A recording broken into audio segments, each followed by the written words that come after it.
Hello, litigators. Court is now in session.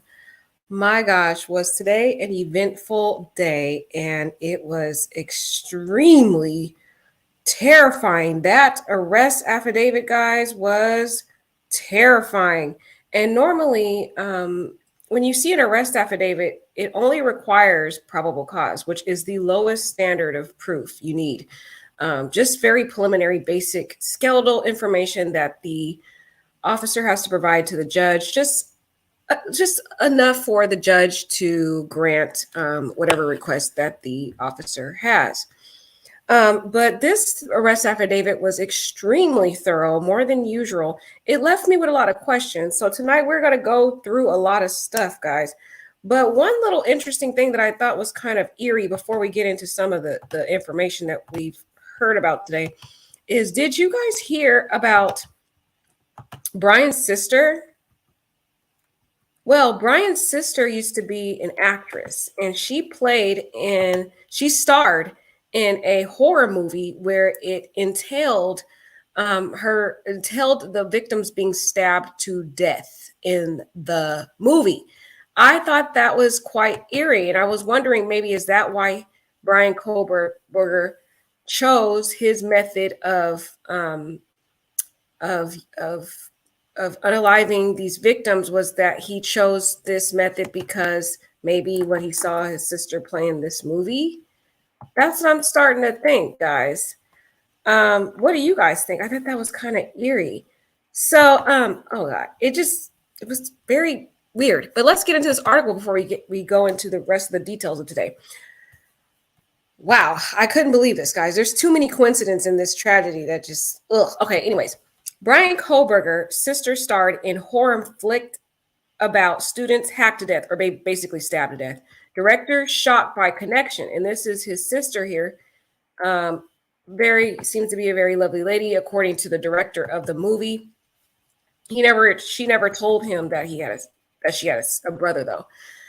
Kevin Boone, the director of the horror movie starring the sister of accused Idaho murderer Bryan Kohberger, says she never mentioned her brother during filming, and he was super surprised to find out the two were related. Kevin joined us on TMZ Live and told us he didn't realize the family connection until he started being contacted by media outlets. And here he is here. Chloe knew you were using. You can't hide that for basketball champion and reality superstar. If Chloe said, I want to give this another shot, you want me to be honest with you? Whatsoever. I did not connect the dots. I had no idea. On first inkling. Tested, or did you just find out? Did you connect the dots to the name when you heard that Bryan Kohberger had been arrested, or did you just find out?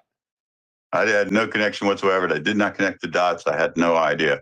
I had my first inkling yesterday when media started calling, and it was a journalist that told me about the connection, and I was surprised, as any person would be. After you made the film, were you in contact with her at all? I know that's her only credit. Your film is the only credit that we see listed for her as an actor. Do you know if she continued in acting?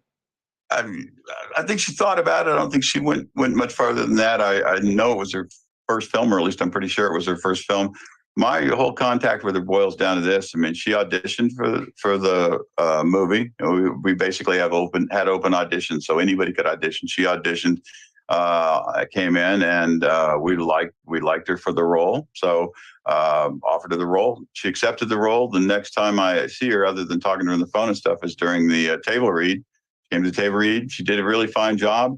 And then we shot. We had 18 shooting days, mostly on weekends. And then with Amanda, I had to bring her back for a reshoot for one scene where she's running through the woods. So I had one more day with her. She was wonderful. She was good. She did a great job. I'm surprised she didn't go on and do more work, but very nice woman. I'm assuming the answer to this is no, but I got to ask, by chance, did her brother ever come to the set to watch this? Did you ever meet him? No, I had no idea she had a brother. She never mentioned him to me, and I didn't know she had one. generally speaking, I mean, you know, I'm an older feller, so these young actors don't like to sit around and chat about their lives with me on set. They chat to each other more than they chat to me. So mine is kind of a professional relationship. And as I said, she was a great professional, wonderful on set, and a wonderful person. I didn't know she had a brother at all. I think I knew she was from Pennsylvania because she had to drive down from the reshoot. Drive down for the reshoot. And I remember talking to her about that when she did that. That was a couple months after we wrapped on the principal of photography. But, you know, other than that, I didn't know anything. I had no clue. Aside from the familial connection, knowing what you know about what happened to these 4 students at the University of Idaho, what's your reaction to these kind of, you know, spooky similarities between your movie and that crime? Well, I'd like to think there are no similarities between the movie and the crime. You know, I don't know a great deal about the crime, though, to be honest. I've not been following it closely.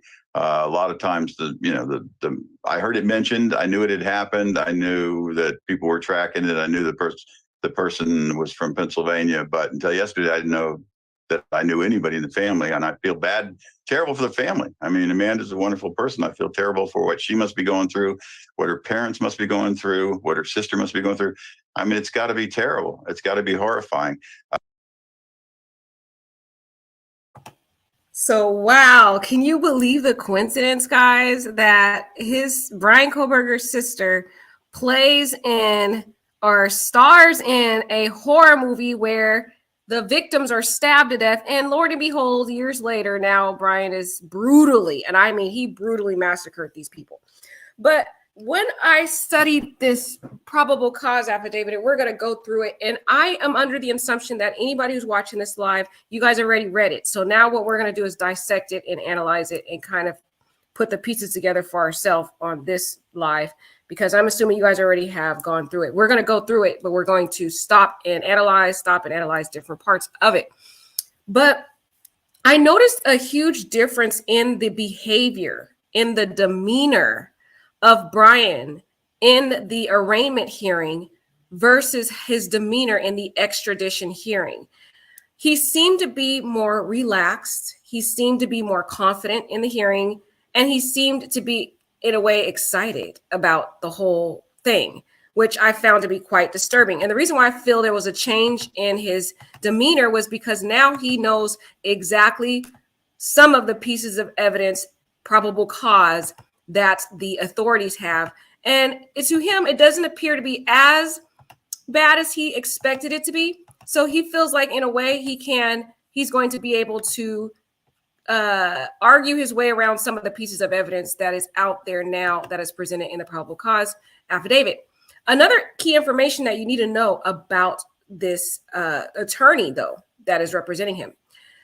The public defender that's involved in this case, she is known to be a very skillful public defender. A lot of people give public defenders flacks. Number one, public defenders are real attorneys. I get so irritated a lot of times because the general population likes to say that public defenders are not attorneys. They are real attorneys. It's just that they are government attorneys, and so they get bogged down with a lot of work, a lot of cases sometimes, and so it appears as though they don't really do a good job, but they do. And a lot of times they know how to get the client better plea bargains if the case is so weak with so much evidence against their client, so they know without a doubt their client's going to lose.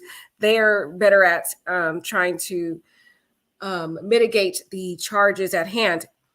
And there has been public defenders who have been able to defeat death penalty cases. For example, Jodi Arias. That is a prime example.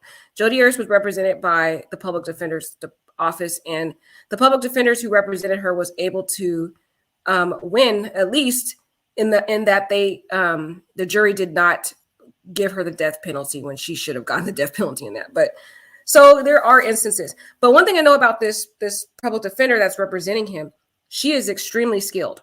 In fact, she has gotten other people acquitted in some very heinous crimes. So she is very skilled at what she does. In fact, once she was appointed, she immediately had investigators go to the crime scene, she immediately went to the court, had the court halt any cleaning of the crime scene so that her investigators could go in. She went to the scene to do their own investigation. So she's already on top of this case. So it looks like in court, his demeanor completely changed. He looks more excited, relaxed, ready to go, which is I find to be quite disturbing, guys. This guy here, he clearly thought about this. He clearly planned this out. He utilized all of his studies to carry out this crime.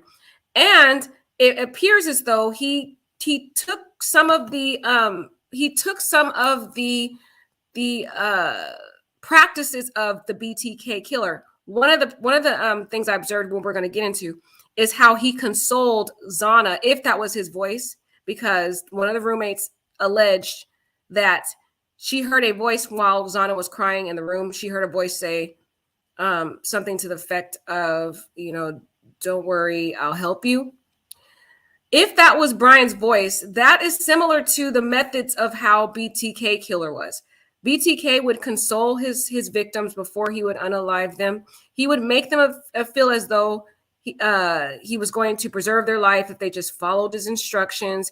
On the first killing, the man that was one of the victims, the husband of the victim, well, he was a victim too, basically.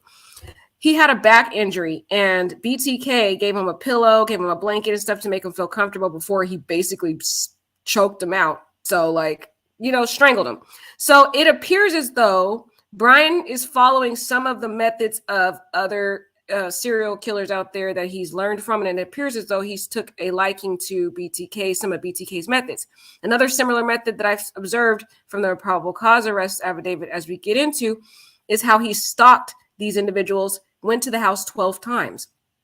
That is a similar characteristic of BTK. BTK would find his victims. He would latch onto them and say, okay, this is my next person I'm going to unalive, or basically. And he would begin to stalk them, start looking up their information, learn their routine, stuff like that. So it seems as though Bryan was taking after some of the methods of the BTK killer. It seems like he really, really studied in depth the methods, modus operandi of the BTK killer, especially during his studies in school.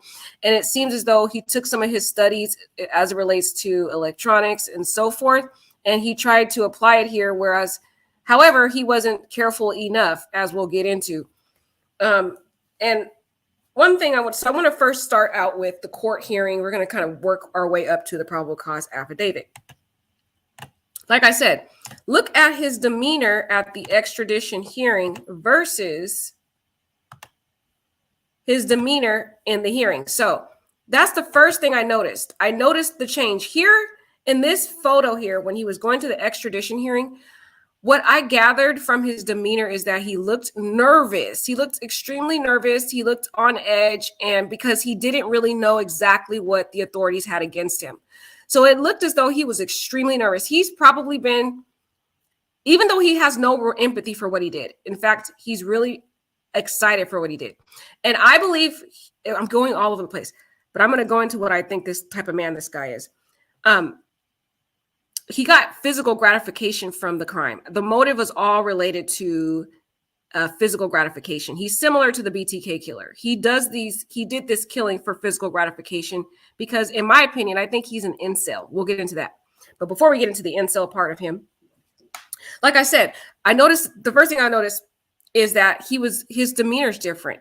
So at the extradition hearing, which is this photo here, he looks very nervous because he doesn't know what exactly is against him right now. What do the authorities have?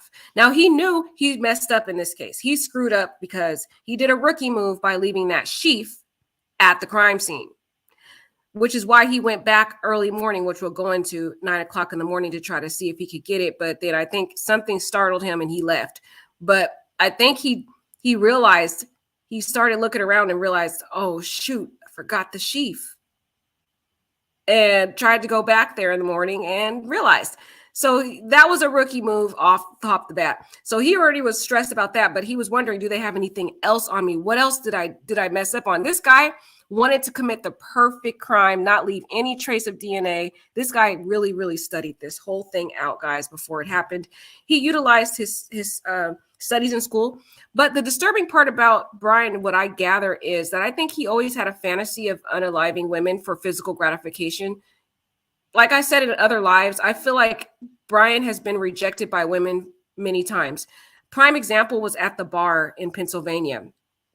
When many women, he'd make creepy comments to these women.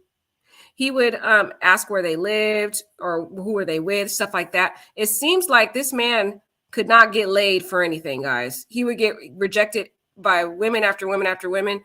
And it feels as though it's like a physical aggression in him because he was rejected. Since this man was announced as the prime suspect, we have heard from all kinds of people that have come out and said they know this guy. But not one person has come out and said they've been in a relationship with him or he was their former boyfriend or anything like that. Not one. Now, there was rumors of some lady coming out and said she went on a Tinder date with him. And during the Tinder date, she got creeped out. And so she went into the bathroom and made these loud throw up sounds to try to make him leave. But I don't know. Maybe she was trying to get some type of clout. So I don't know if I believe that rumor. But either way, there is absolutely no woman has ever come out and said that she has been in a relationship with him, in conjunction with the fact that he has been repeatedly rejected by women. When he gone to that bar that the man talked about and said that he had made creepy comments to different women, and how when he was rejected, he called women the B word. It seems like this man was yearning for a woman's affection. And he had a particular type, which was the women that he stalked in this case. Kaylee was his type, Maddie, and unfortunately Zana. But I honestly still think deep down it was Kaylee that was this target, but we'll get into that later. People keep debating that, saying, well, Kaylee didn't live there. Okay, she has social media. He followed all these girls. He knew their routine. They posted every single movement. He knew they were going to be there. So he already knew she was going to be there that night. Besides the fact that he kept driving by there repeatedly waiting for the right moment to pounce. So come on, he already knew anything. But anyways, this guy right here, just looking at this photo before we get into this type of method, like I said, I think he's an incel, and we'll get into that definition. But look at his demeanor here. This was at the extradition hearing. He looks very nervous and tense because he doesn't know what's against him. He's extremely nervous. He's like, oh my God, okay, I know I left the sheath there that could possibly have my DNA, but what else do they have? Oh my God, did I mess up? What else did I mess up on? I know I messed up on the sheath, but what else did I mess up on? He's like literally stressed the heck out, right? Because he doesn't know what's against him. He hasn't seen the arrest affidavit until I noticed the difference in him when he goes to the hearing. When he goes to the hearing and he's arraigned, I noticed a sense of eerie confidence in this guy. It's like he's getting a freaking thrill out of this. He's smiling at his attorney. He's nodding yes with so much calmness. The only nervousness I seen was when he kind of grind his teeth together during certain parts in the arraignment. But other than that, he looked very excited and ready for the whole process to start. And the reason why I think there was a change in his demeanor is because he read the affidavit. He knows what's in it. He knows what he's working with, what they have against him, except that he doesn't know everything yet, because the probable cause affidavit, mind you guys, it doesn't have all the information, which is why you're all left with a bunch of questions, because the affidavit's not going to have every single detail. It's just going to have enough to enough to satisfy probable cause, which is the lowest burden of proof in the court of law. Just probable cause, they just need to give some specks of evidence to show they have enough to prove the case, basically. But since he sees the probable cause affidavit, he's like, okay, I see what I have now, what I could work with. There's ways I can get around this, stuff like that. But I don't know how he's going to get around the sheath being there, guys. But anyways, let's look at this hearing. Look at this guy's demeanor before we get into some other information, because I do want to kind of go into what incel is before we go into the probable cause affidavit and start breaking it down. One thing I noticed is, like I said, Kohberger smiles in court as the murder charges are read out to him less than an hour after the explosive documents detail. And then that's when he's denied his bail. So I thought that was really eerie. But let's watch this here.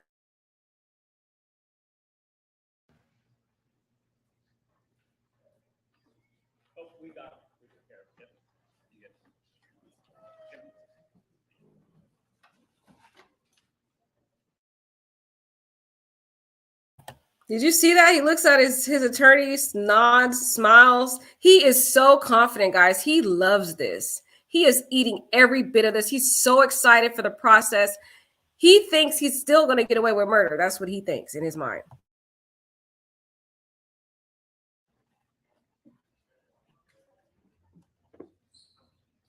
All right. Please be seated.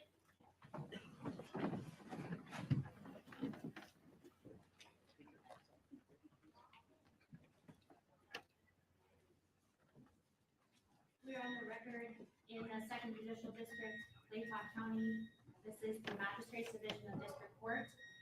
This is State of Idaho versus Bryan C. Kohberger, cause number CR 29222805. Mr. Kohberger is present in court. He is in custody. He is appearing with his attorney, Ms. Taylor, Mr. Thompson, Ms. Jennings, on behalf of the state. This is the time set in the matter for initial appearance. Mr. Kohberger, I am going to advise you of the rights that you have in this case. I am going to go over the criminal complaint with you, and then we're going to discuss setting the matter for further hearing. You have the following rights. Now, the way he's nodding as if he already knows all this stuff. He's like, I know this. Yep. I already know all this stuff. Because he's studied this inside and out. It's not that he's nodding just to like be respectful to the judge. No, he's nodding in a way that he's already aware of all of this information because he studied it. He knows it. Somehow in my mind, okay, and this is just a little small thought, okay? I don't know if this is it, but somehow in the back of my mind, I'm starting to think, did he really want to get caught? I mean, he intentionally left the other two roommates alive. He knew they were in that house because he went to that house 12 different times. So he intentionally left the two girls alive. Was he really trying to mimic the exact amount of deaths that were unalived in the BTK's first killing when he was 28? Because BTK only killed 4 victims, his first killing, and left 3 victims alive. So I'm wondering, because he already knew about the other 2 roommates. He intentionally left them alive, intentionally. So I'm wondering, did this guy want to get caught? And then how do you leave your sheath there? Like, that's the other thing I wonder about. Now, there's been rumors, and I don't know if this is true because this is not nowhere mentioned in the probable cause affidavit, but some people are saying that the roommates that survived, one of them came out of the room and yelled for them to be quiet, and that's what startled him, and that's why he ran out and sped off. I don't know if that's true because that's nowhere in the arrest affidavit. But I'm like, it feels as though, was he trying to pull a BTK move on us? Meaning he left the 2 witnesses alive like BTK. Well, those kids weren't even at home at the time, but still, he could have easily... BTK stalked that family, so he knew how many kids was in the house. He could have easily waited for everybody to get home and then do the murder. But it looked like he came at the time thinking that certain people wouldn't be there and then realized that 4 people were there. So I just wonder if Bryan was trying to, in a way, mirror what BTK did. It just seems weird because he feels like he intentionally left those 2 people alive. He knew they were in the house. He stalked them for 12 days. He went 12 times at that house. Which he's going to argue, guys. I think his argument's going to be he wasn't stalking them, that he went to the sorority parties there. That's what he's going to claim. If he testifies, he's going to be like, oh, well, they had sorority parties, so I would drop by during those times. That's when I was over there. That's what he's going to claim. He's not going to say it's stalking. That's what I think, guys. That's just a theory. But anyways, I'm like, in a way, did he want to get caught? Like, he wants to be a famous killer, probably like BTK. Did he intentionally leave a sheath there? Did he intentionally, and of course, I feel like he intentionally left those 2 girls alive. Did he want to be caught? Because in this hearing, guys, he looks so relaxed and relieved. After he read that affidavit, his demeanor completely changed from when I showed you the extradition photo. He was tense as heck. I mean, go back and watch the extradition hearing and compare it to this hearing, and you'll notice it seems in this hearing, it's a sense of relief. Like, okay, I know exactly what I'm dealing with now. I know what they have against me. Whew, let's go. Ready for the ride. I'm excited. Let's go. I know all my studies. I'm going to put it to work now. That's what he looks like. No remorse, no empathy, no anything, just excitement. Sick, right? The right to remain silent. Anything you say can and will be used against you. You have the right to the presumption of innocence. That means the state bears the burden to prove that you are guilty of this offense beyond a reasonable doubt. You have the right to a preliminary hearing. A preliminary hearing is a probable cause hearing. At that hearing, the state must establish that more likely than not, these felony offenses were committed and you were the one that committed the felony offenses. You have a right to have that hearing within 14 days if you remain in custody. If you are bound over at that preliminary hearing to district court, if the court finds probable cause, you would be bound over to district court. And at that time, you can enter a plea of not guilty, and you can have a jury trial set within 6 months of your appearance in district court. At both your preliminary hearing and your jury trial, you have the right to confront and question any evidence or witnesses called against you. Call witnesses on your own behalf and compel witnesses to be present and testify at the state's expense. You have the right to be represented by a lawyer. If you cannot afford one, one could be appointed to represent you based upon your financial need. You also have the right to appeal any conviction in your case. Do you understand these rights? Yes. I am now going to go over the criminal complaint with you. Count one.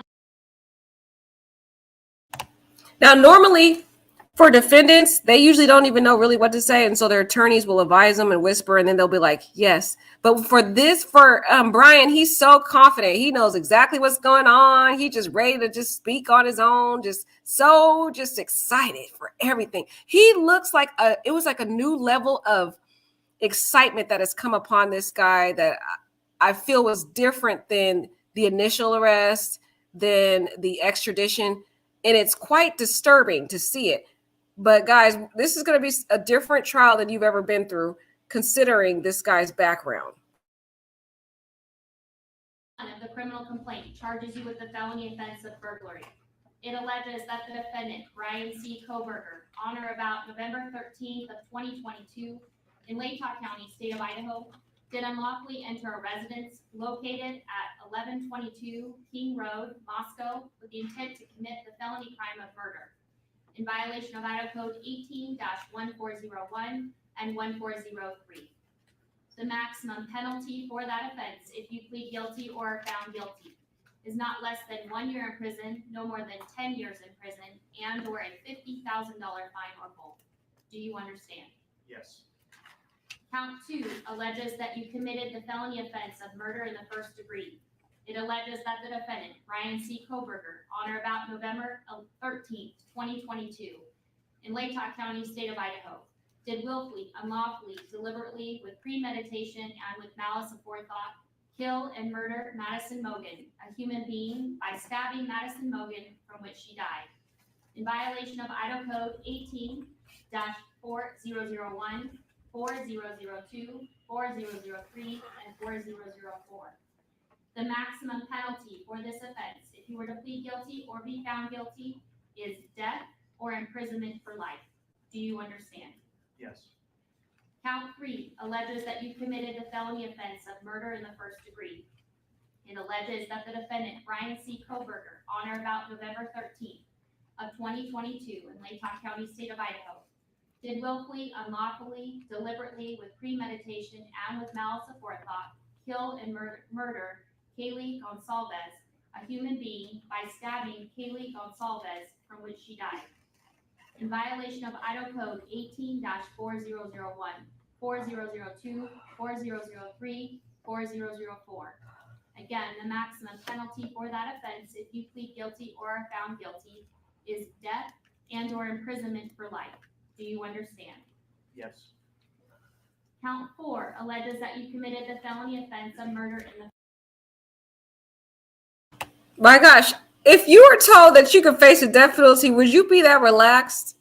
He is just like, he thinks he's really going to, he thinks he's going to win this. He does. In a way, I feel like he also did this kind of in retaliation for not getting that job too. I'm gonna talk about that a little later. He applied for an internship at the police department, but there's so many different motives behind this. My motive though is really, I think it's physical gratification because of all those times he was rejected by women And he had these secret urges and desires and fantasies that were eerie and sick, like Ted Bundy and BTK and all those sick killers that kill for physical gratification. That's really what I think his motive was, guys. We're going to get into that. But don't you think it's kind of weird? This judge just said he could face the death penalty, and he's just like, yes, so chill, so relaxed. Would you be that relaxed if you were told that you could face the death penalty? First degree. It alleges that the defendant, Bryan C. Kohberger, on or about November 13th of 2022 in Latah County, Idaho, did willfully, unlawfully, deliberately, with premeditation, and with malice aforethought, kill and murder Xana Kernodle, a human being, by stabbing Xana Kernodle, from which she died, in violation of Idaho Code 18-4001, 4002, 4003, and 4004. Again, the maximum penalty for that offense, if you plead guilty or are found guilty, is up to death and or imprisonment for life. Do you understand? Yes. Count 5 alleges that you committed the felony offense of murder in the first degree. It alleges that the defendant, Bryan C. Kohberger, on or about November 13th of 2022 in Latah County, state of Idaho, did willfully, unlawfully, deliberately, with premeditation, and with malice aforethought, kill and murder Ethan Chapin, a human being, by stabbing Ethan Chapin, from which he died, in violation of Idaho Codes 18-4001, 4002, 4003, and 4004. And again, the maximum penalty for this offense, if you plead guilty or are found guilty, is up to death and imprisonment for life. Do you understand? Yes. And Mr. Kohberger, would you like to represent yourself, hire a lawyer, or see if you qualify for court-appointed counsel? I have court-appointed counsel. Court has. My gosh, he's so different as compared to other defendants. And I just know from my experience in court, when I've seen defendants, they usually are always trying to seek guidance from their attorney before they respond. But he has not once even looked at his attorney, asked for any assistance. He has studied this process, y'all, inside and out. And he has tried to utilize all of his studies to, now it seems as though he's just working with himself. She's just there to assist him, basically. The public defender is just there to assist him. But also, I think he has a level of confidence, too, because he might be familiar with this public defender here. She is a very skilled defender, very skilled in what she does. So there's a lot of layers to this, but this guy is very methodical, and he seems he has a newfound confidence in him that I believe stems from what he knows now, and he's going to utilize all of his studies to see if he can win this trial and enjoy the ride while he goes. So disgusting. Reviewed your application for attorney at public expense. I do find that you are indigent and do qualify for court-appointed counsel. I will appoint Ms. Taylor to represent you in this case. Ms. Taylor, have you had an opportunity to speak with Mr. Kohberger about speedy preliminary hearing and setting this matter? Your Honor, I have. We would ask the court to set the status hearing in a week or two to make the final determination. Okay. And Mr. Thompson, Ms. Jennings, are you in agreement with that? That's fine with the state, Your Honor.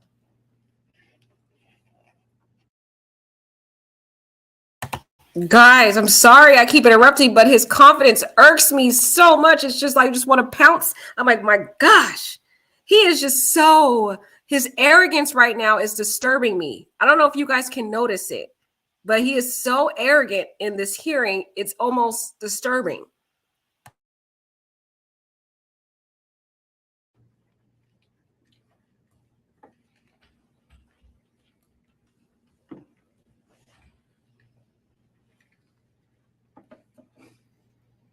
I will go ahead and set this matter for a status hearing then on the calendar on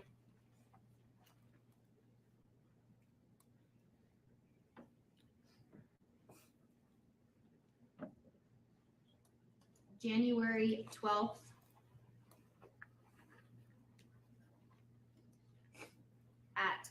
o'clock a.m.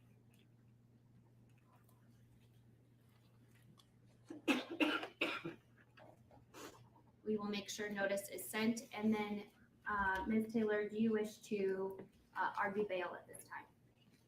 Your Honor, I would like to ask the court to consider setting a bond. Mr. Kohberger right now is on a no bond hold, but it's a limited request as I don't have enough information. We are new to the case. We haven't reviewed very much in the way of information about the case, and we have just done our own work on the case. But we would want the court to know that Mr. Kohberger has a good family that stands behind him. And Mr. Thompson? The state's position is that Mr. Kohberger is not entitled to bond in this case. The charges, as is noted on the arrest warrant itself.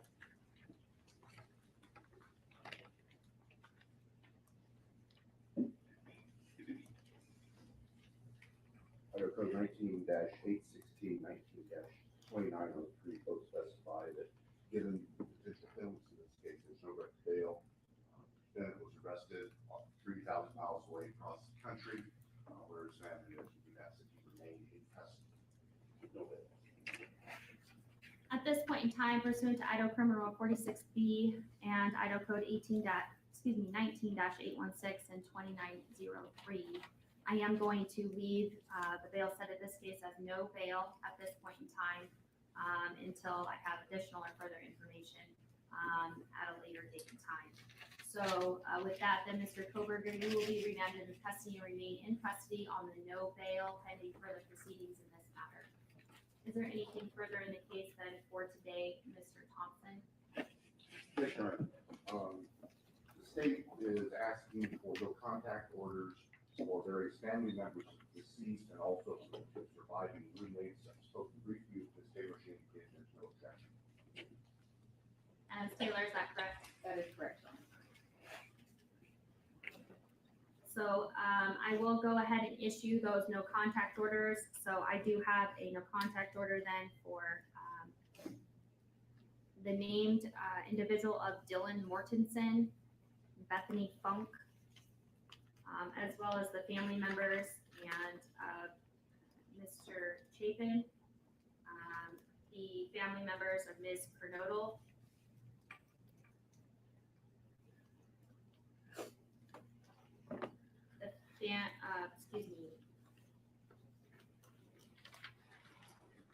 Mr. and Ms. Laramie, Mr. Mogan, Ms. Cheeley, and then a number of members of the Gonsalves family. Those specific names will certainly be provided to you, Mr. Kohberger, by way of being provided notice of these documents. You'll get a copy of these no contact orders. What you do need to be advised of and what will be in this no contact order is you are prohibited from having any contact with them whatsoever. You cannot contact them through a third person in writing or by any electronic means. You cannot Facebook, Snapchat, Twitter, Instagram, use the phone to communicate with them or otherwise any form of communication in direct or indirectly with them.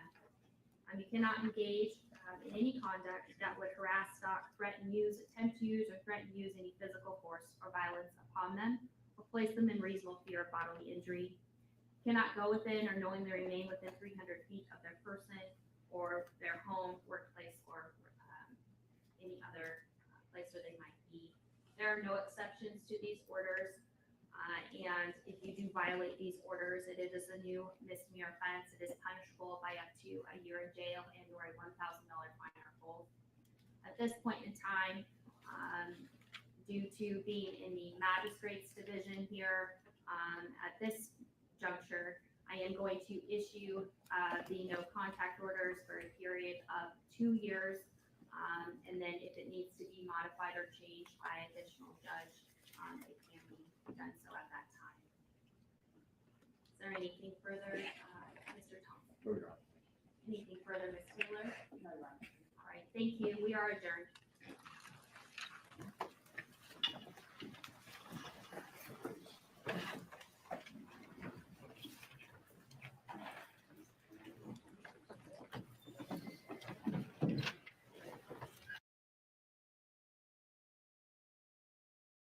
My gosh, guys, I had to just share that with you because I found it to be quite disturbing. Just looking at how confident he was, he really gives me the vibe that he is going to be very arrogant. He's going to want to assist his attorney in litigating this, if not represent himself later down the line. We shall see. But he's going to be very active, involved in the litigation.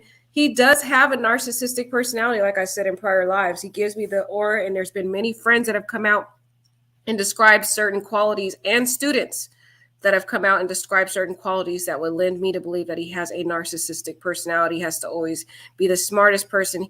He doesn't tend to accept rejection really well, but he comes off as have been rejected so many times by women and has had this secret desire for women to, for a woman's touch, basically, which he doesn't seem to really have had in his life, in my opinion, based upon the different information out there. Number one, based upon no women coming clean at all saying they've been in a relationship with this guy. I'm just saying, you got all these people coming out, friends saying they know him.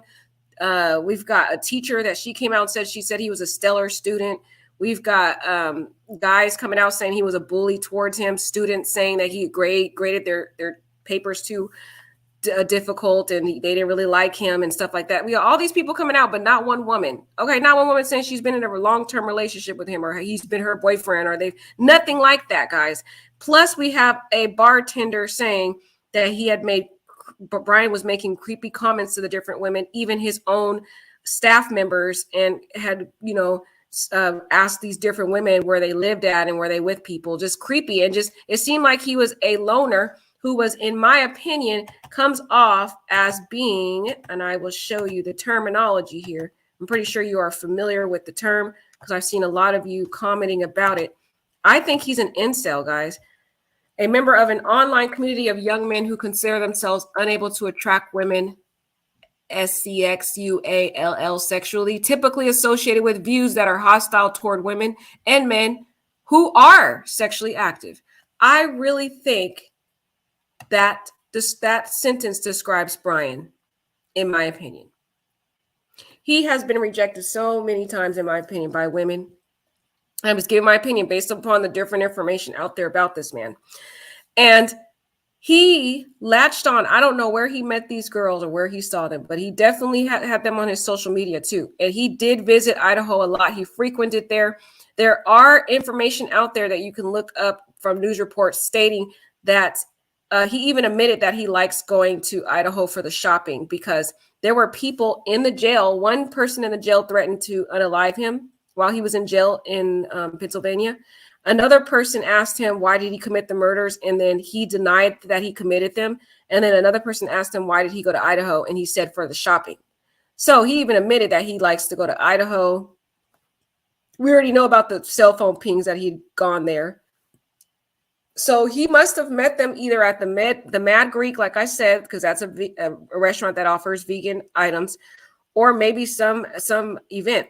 What I thought was kind of interesting too, guys, is, and this has really nothing to do with anything, but there is a photo on Kaylee's page where she had a picture of her at Washington State University years ago, way before this even happened, guys. But I just thought that was really cryptic that Kaylee had a photo of her.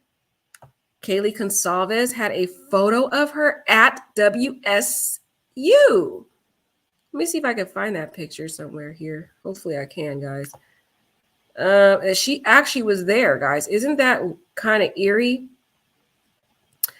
Several years before this happened, but then it made me wonder, did she go there maybe for parties or something? And maybe they ran into each other at a party or an event or a bar or something.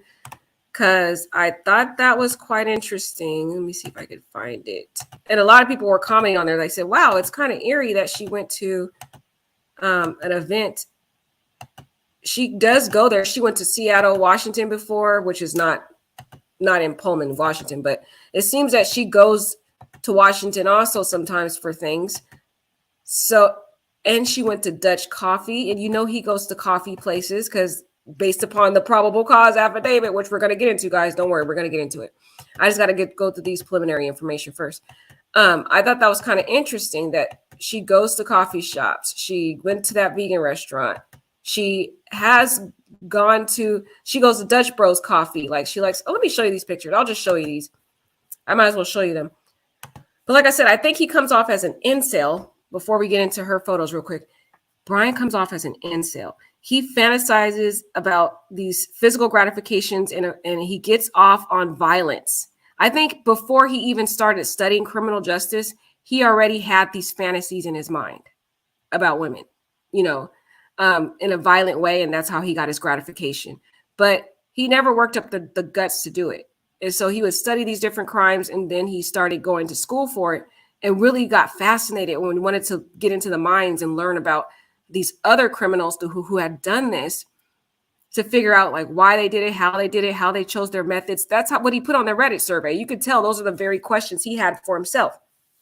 And what I felt was pretty disturbing about it is some people said it was for a school project, but then he kept asking these questions after school was even over. So it was like, it seemed like it was a personal obsession of his, and he had planned this out. And once he picked the victims that he wanted, that's when he started stalking them, dating back in the summertime, which I found was quite disturbing, until he worked up to it. And I think, honestly, he had harmed that dog. I really do. That's my opinion. I'm sticking to my opinion. Y'all can have your own opinion. But that dog that was filleted, I think he did that, in my opinion. He has an obsession with knives.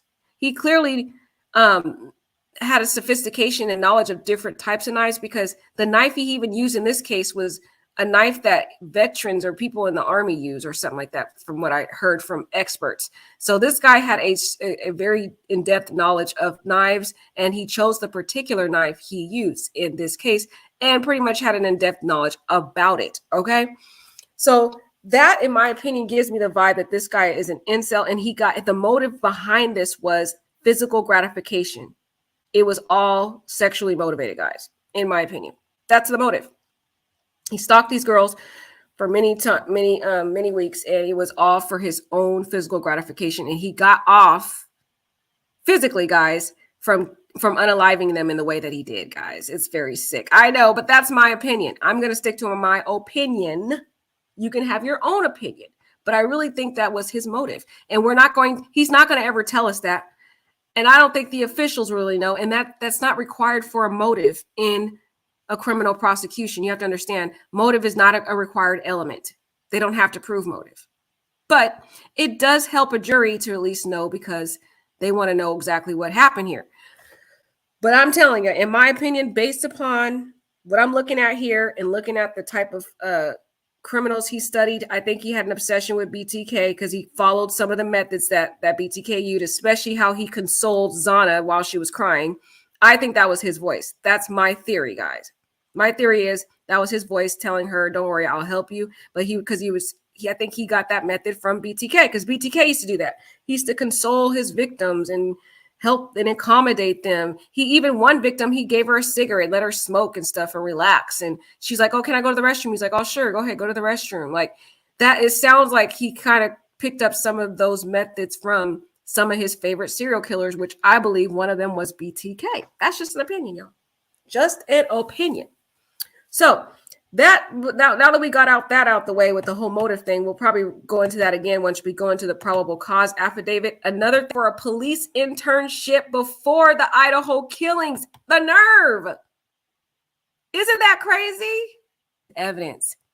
Because when he wrote his essay to the police department, he talks about he wants to help rural areas improve use of technology and evidence and stuff like that. Isn't that disturbing? So that's why he knew to turn his phone off when he went to the location. But the guy is so dumb in that he kept his phone on when he kept going to that house the different 12 times he stalked these people. It's like, come on now. Anyways, accused quadruple killer Bryan Kohberger applied for an internship with local Washington State Police Department in the weeks before the University of Idaho killings, according to the police report. My gosh. Kohberger, a PhD student in criminology, a narcissist, in my opinion, at Washington State University, wanted to intern with the Pullman Police Department in the fall of 2022 semester. The very time frame of when he was planning to unalive these victims. It was like he was going to apply the very methods that he wanted to teach this police department. Sick, arrogant, narcissist, thinking he's going to teach a police department something, like he got something to teach them. No, honey, they got something to teach you, mister. And they're going to show you through this prosecution, in my opinion. Okay. According to the affidavit, so the intern Pullman Police Department in Fall, according to the affidavit, in an essay he submitted with his application, the alleged killer wrote that he wanted to assist rural law enforcement agencies with how to better collect. Oh, I bet you that's what offended this police department, which is why he didn't get the job. They were like, better collect. Excuse me? See, that the words he's using there is so arrogant. It's something a narcissist would say, because he's basically saying, my intelligence is superior to your department's, and I'm going to help you improve your techniques because you're lacking in what you're doing, which is why I'm going to show you by applying my own criminal methods when I plan to unalive these particular women that I would have a secret obsession, a sexual obsession with, that I know I couldn't get in real life because they would reject me. So I'm going to show you how to better improve your skills in this small rural community, because I'm going to show you how I'm going to get away with it. The sickness of this man, guys. He wanted to assist rural law enforcement agencies with how to better collect and analyze technological data in public safety operations, the affidavit says. Kohberger didn't seem to get the job. Exactly, because they already could smell that this man was odd, he was weird, and he was way too arrogant. And there was like the nerve of him trying to better assist us. Excuse me? Excuse me? No, thank you. One of the officers who interviewed him handed his application records over to Moscow, investigating the November 13th murders of 4 college students at their off-campus home. Pullman, where Washington State University is located, is just 10 miles from the Idaho-Moscow campus. So we got that out the way, guys. That's going to be in the arrest affidavit, but I had to point that out on its own because I thought that was quite disturbing. So let's get into this probable cause affidavit, y'all, because that we need to really break it down. We are going to stop. We're going to talk about it, then go back to the next part of it, because we need to get into this, y'all. So the affidavit is unusual. I'm not used to affidavits being this thorough. It's 18 pages long, y'all. So we got a lot to get through. So grab your coffee, grab your snack. Let's get into this, y'all. Okay, let's go, Mar. R is ready to go. Everybody ready?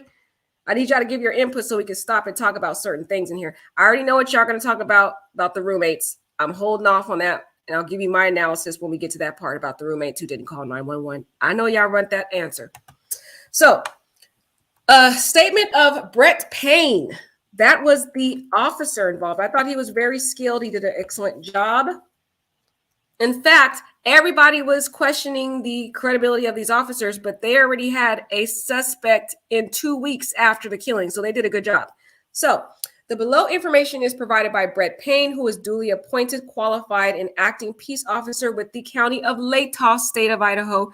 Brett Payne is employed with the Moscow Police Department in official capacity or position of corporal, and has been trained in qualified peace officer for approximately 4 years. So he's somewhat of a new officer. 4 years is not that long. He's a rural officer. You know, he was going to need some assistance, which he did a good job by getting the FBI involved. CPL Payne is being assisted.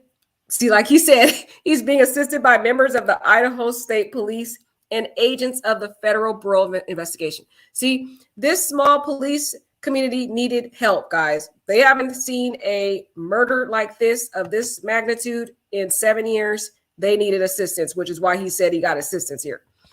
On November 13th at approximately 4 p.m., Moscow Police Department Sergeant Blaker and I responded to 1122 King Road, Moscow, Idaho. Hereafter, the King Road residents to assist with scene security and processing of a crime scene associated with 4 homicides. Upon our arrival, the Idaho State Police forensic team was on scene and was preparing to begin processing the scene. MPD Officer Smith, one of the initial responding officers to the incident, advised he would walk me through the scene. Oh my gosh, guys, I would not want to be a part of the police department. Imagine what they seen when they walked in, guys. Oh my God, I heard their bodies were mutilated. Oh my gosh. Guys, wait till the trial. Wait till the trial. It's going to be terrible when you hear what happened to these poor victims. Officer Smith and I entered the King Road residence through the bottom floor door on the north side of the building. Officer Smith and I then walked upstairs to the second floor. Officer Smith directed me down the hallway to the west bedroom on the second floor, which I later learned through Zana's driver's license and other personal belongings found in the room was Zana Kernodle's, hereafter Kernodle's room. That is so sad. Just before this room, there was a bathroom door on the south wall of the hallway. As I approached the room, I could see a body. Oh my gosh, guys. Can you imagine? Can you imagine what these officers have to go home and think about? Later identified as Kernodle laying on the floor. My gosh. Kernodle was deceased with wounds which appeared to have been caused by an edged weapon. Now, what I thought first of all about this affidavit, guys, and my mind is still wondering how, okay, they're getting stabbed with this sharp-edged, brutal knife.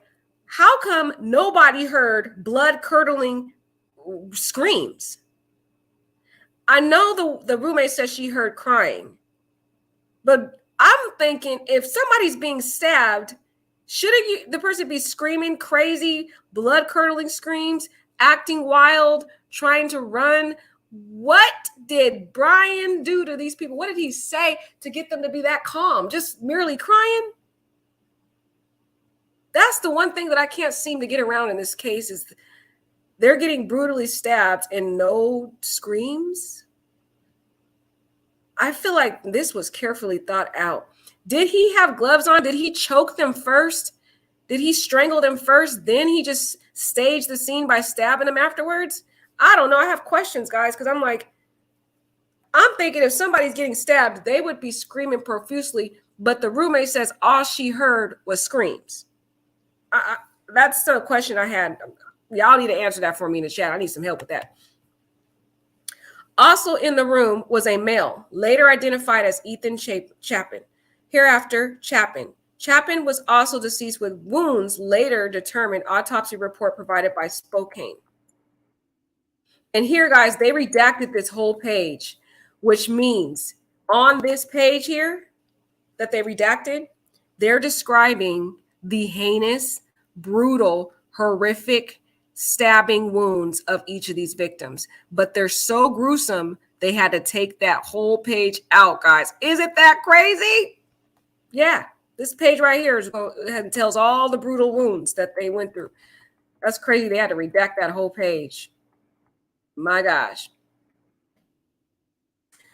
They said it was caused by sharp force injuries. I then followed Officer Smith upstairs to the third floor of the residence. The third floor consisted of 2 bedrooms and 1 bathroom.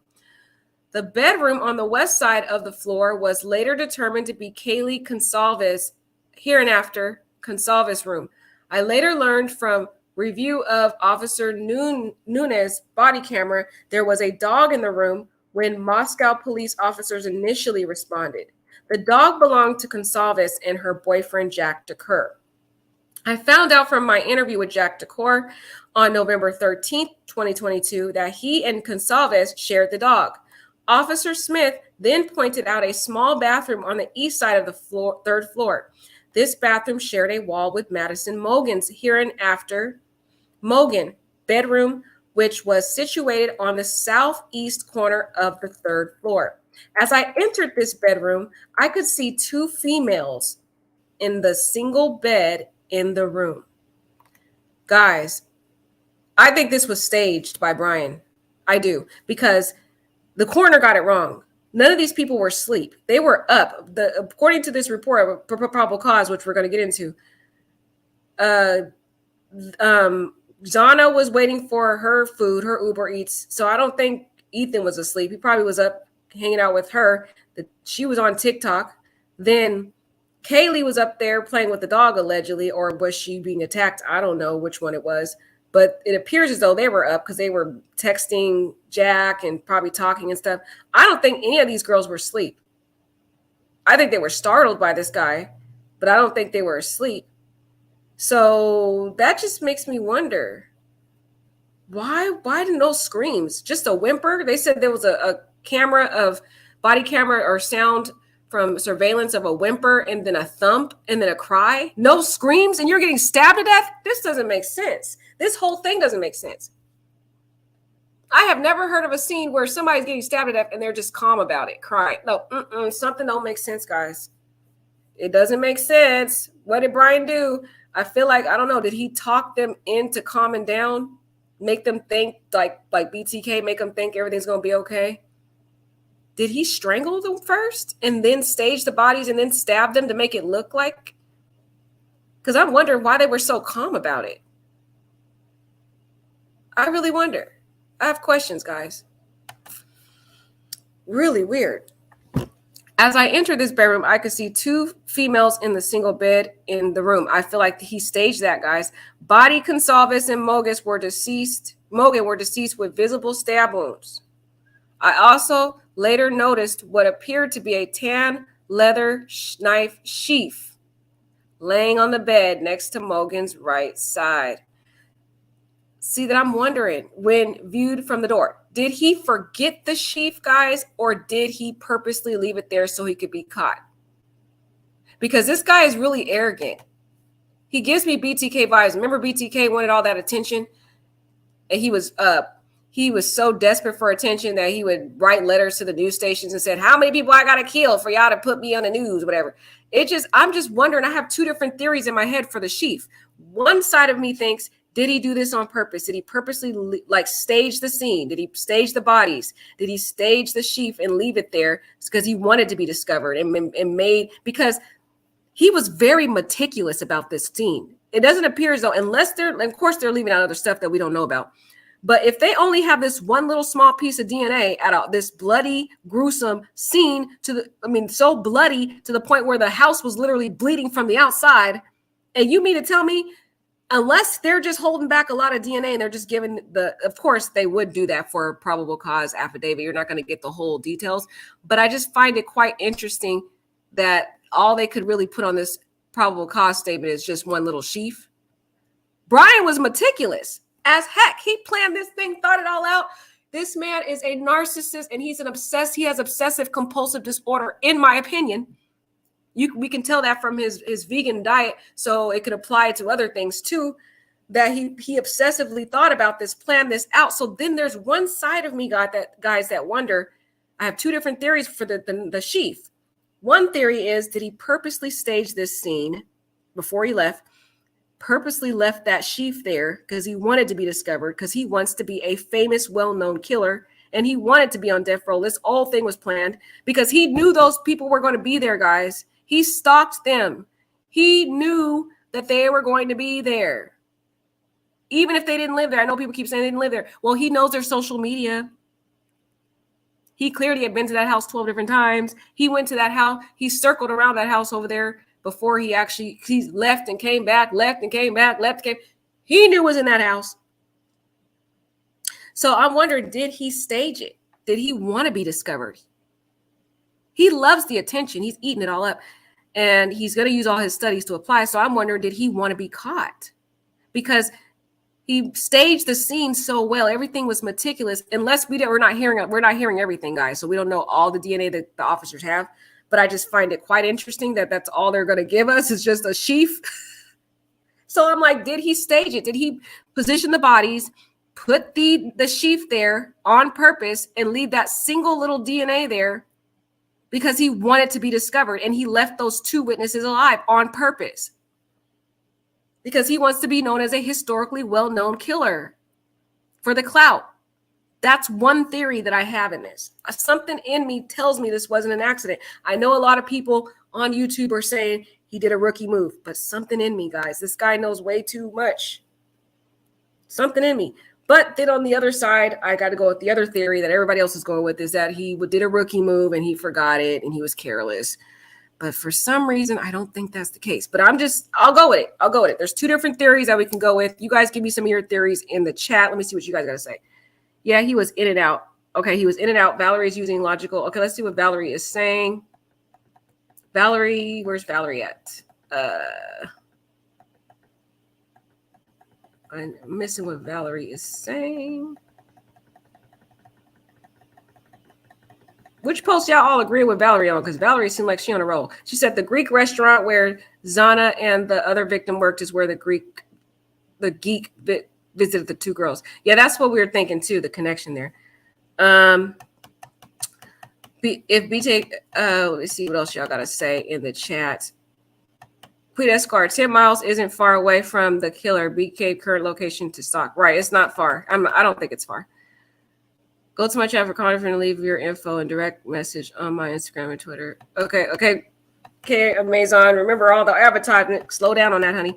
Nowadays, a lot of these police departments are in the Stone Age, aren't equipped with technology and cunning detective work to piece together solve a case. They said the dog was barking like crazy. Yeah, the dog was barking like crazy. We heard that part, Brenda. But I'm wondering why we didn't hear blood-curdling screams, though. Oh, okay. Amazing Tribe came up with a theory. Thanks, Amazing Tribe. I was trying to figure that out. Okay. Amazing Tribe says unless the killer, Bryan Kohberger, slit the 4 victims' throats first. You know what? That could have been one of the we're saying some graphic stuff in here, guys. Good thing I'm not monetized. They probably strike this video. But anyway, yeah, you know what? That could be what he did. That's a good theory, Amazing Tribe. Thanks for that. See, I needed y'all's input because I couldn't figure that out. Why are they not screaming? You're right. He could have went right in for the throat first. Oh, okay. But could they still make sounds because she was crying? He said, yes, she did. And the man's voice seems cry. Okay. So I think his theory might be onto something that he might have went for the throat first. The coroner said no slit throats, but who knows? Oh, okay. The coroner said no slit throats, though. So, okay, we're back to square one, guys. We're back to square one. We don't know why they weren't screaming. That is so weird. How do you get stabbed that brutally with these heinous stab wounds and you don't hear any blood-curdling screams? All we hear was that there was one little whimper and then a fall, and then the roommate says crying. So I just find that's weird, unless they're holding back a lot of pieces of information. It doesn't make sense. But anyways, let's get back to this. Let's get back into it. We'll be here all night. I just wanted to hear some of your input before we move on. Yeah, he wasn't that far away. Very, very convenient for him to go there. Let's see. The man on the left, he was dark. Let's see. Sociopath murder. BK slipped up because of his narcissism. Exactly. Okay, so yes. Okay, right. The arrogance is what got him caught up. The arrogance. There's two different sides, but something in me, I'm like, did he want to get caught? I still have that question, though. But yeah, maybe he was this arrogance where he left the sheath on the bed, y'all. That was where we was stuck at for now, but we're going to move on from there. Guys, put your theories in the chat so we can keep discussing those. So let's see. A leather knife laying on the bed next to Mogan, right side, when viewed from the door. Yeah, guys, something about that. That's why I feel like he staged the bodies after they were dead. Maybe when he was staging them, the sheath fell and he left. But for some reason, I think he left it there on purpose, guys. Okay, that knife as it is already sharp. So in my mind, wouldn't autopilot? It would be it's autopilot for you to have the sheath so you could put the knife in there so you don't cut yourself. That would be like autopilot, because you got to put that knife back in the sheath so that you don't end up injuring yourself. But it was the location that kind of made me think it was on purpose, is because the tan leaf knife sheath is laying on the bed right next to Mogan. It seems staged. The location, like if he left it, I would think it's laid when he ran out. It fell on the ground, some random place, and they happened to find it. But just the location where it's strategically laid next to Mogan, like the bodies seem like they're positioned there after it seems as he staged the bodies after he left. That's what I feel like. It's just an opinion, guys. We could still go with the other theory that he made an arrogant, careless move of when he was staging the body. I still feel he staged those bodies, though. I do. I feel he staged the bodies, guys. In my opinion, after he unalived them, he put those bodies there the way he wanted them and what he wanted them to be discovered. And maybe while he was staging the bodies, he got startled and ran out. I mean, we got to hear. The thing is, we don't have all the information in this affidavit, so there's a lot of holes in this that we don't know about. So all we could do is speculate. But he could have just pulled an arrogant move, like Amazing Tribe said, left it there. But just the location I'm just like, the location just seems so perfect. Like the bodies are laying on the bed. The Sheath is laying nice and neat next to Mogan. You know, it's just weird. If he left it there, don't you think it would be sloppy? Like he runs out and it just happens to fall somewhere random. Like you just find him randomly on the stairs or randomly on the floor or under the bed somewhere, you know, when you're running. But just the location for me, guys, it sounds staged. It sounds like this man wanted to be discovered. I'm just saying. It didn't seem, I mean, I don't know.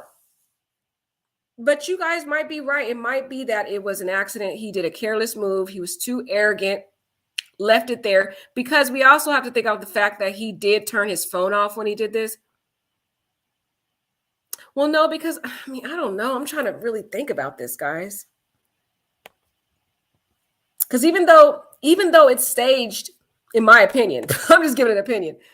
Even though he may have possibly staged it or he could have accidentally did it, he still wanted to make the scene look pristine and give the officers breadcrumbs because I feel like he's playing with the officers. He's playing with this. He's playing with the investigators. This is all a game to him.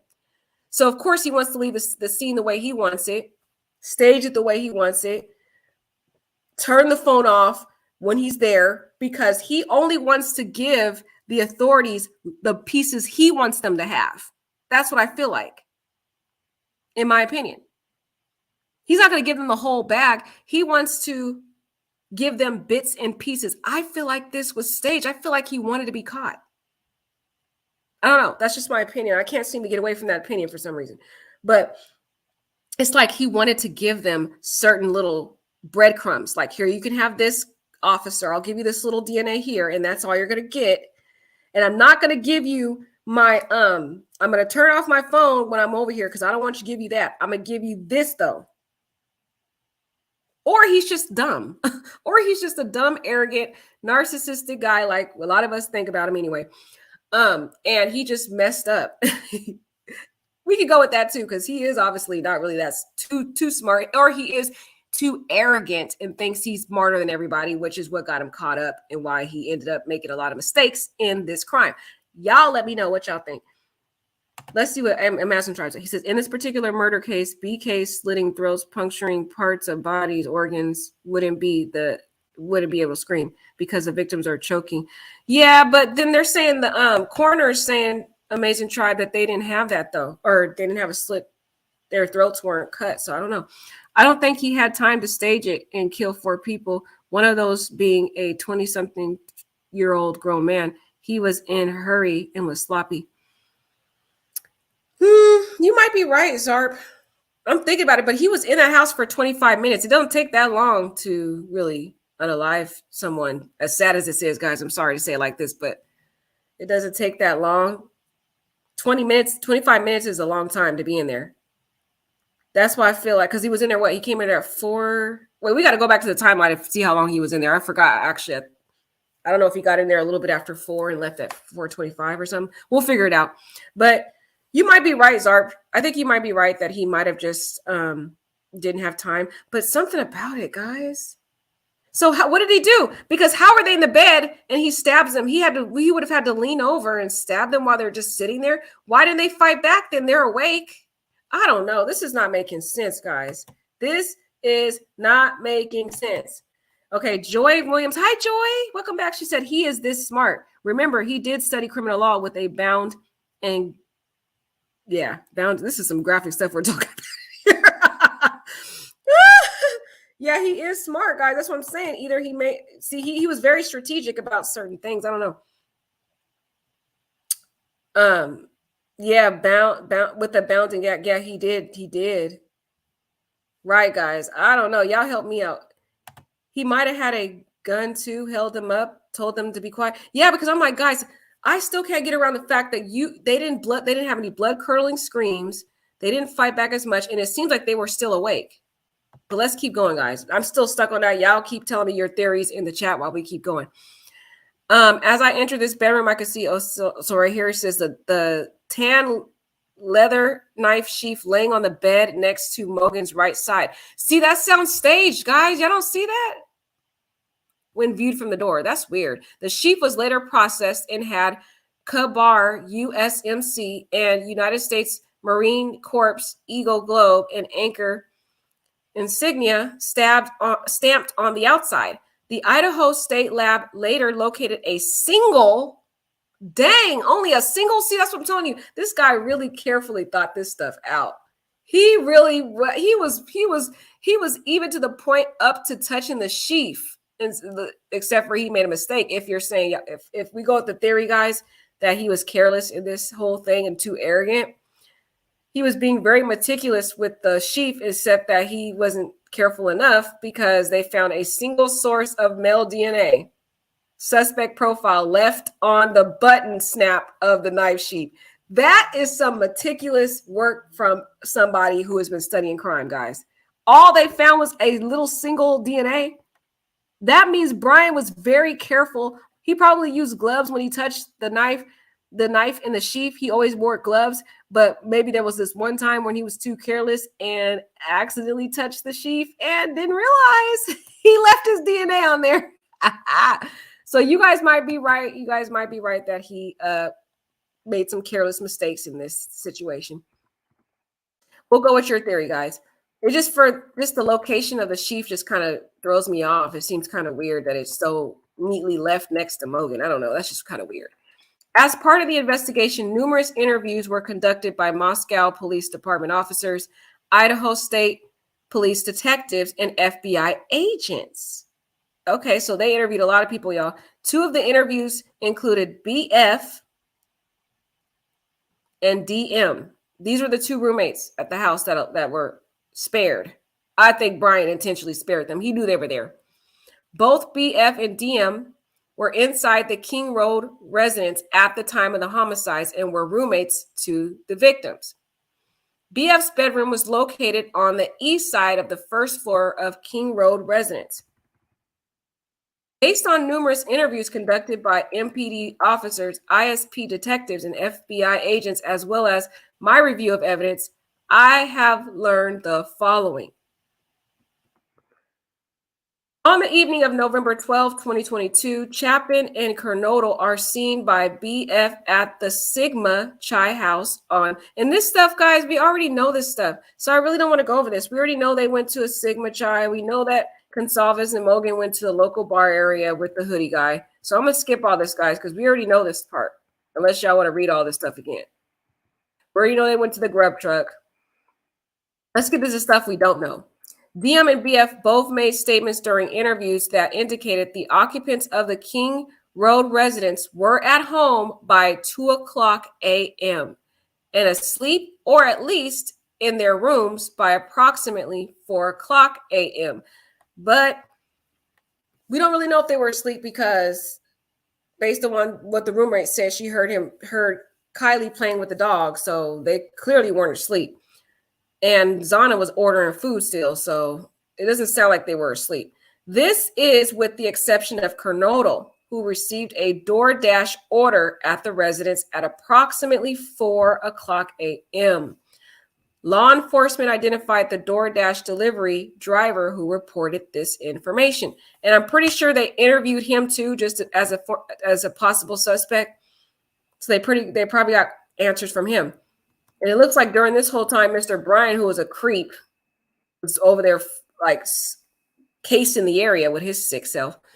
Well, not really, because he was coming from his house, his apartment. But he had gone there multiple times before he went. Let's see. Let's go back. Let's read it.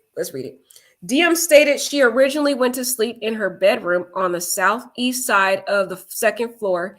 DM stated she was awoken at approximately 4:00 a.m. by what she stated sounded like Consalves playing with her dog in one of the upstairs bedrooms. So that's 4 o'clock a.m. So Consalves, we guys already can say that Consalves was awake at 4 a.m., which were located on the 3rd floor. A short time later, Diem said she heard who she thought was Consalves say something to the effect of, "There's someone here." Now, right then and there, guys, I would think anybody in their right mind, if I heard they said somebody's here and it's not of the norm, I would immediately start getting on 911 and calling 911. But you guys have to put into mind, during the trial, the surviving roommate, Diem, she is going to, the prosecutor is going to have her explain why she waited several hours to call the police. And I expect what her to say is something to the effect of, even though she heard that they said there's somebody else here, they're used to a lot of traffic in this house. There's a lot of sorority parties. People are always inside and outside of that house. It's a party house. It's a sorority house. So they're used to a lot of traffic. Also, it's understandable to note that sororities and fraternities, they pull a lot of pranks on each other. They pull a lot of pranks like this, like, oh, somebody will randomly come in and do like little funny, silly pranks and stuff.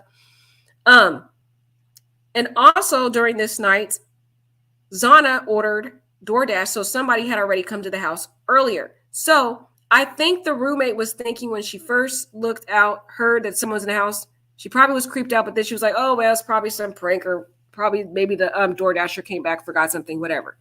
So at that time, she probably was like, whatever. Okay, she goes back to her room. That's what I'm thinking in my mind.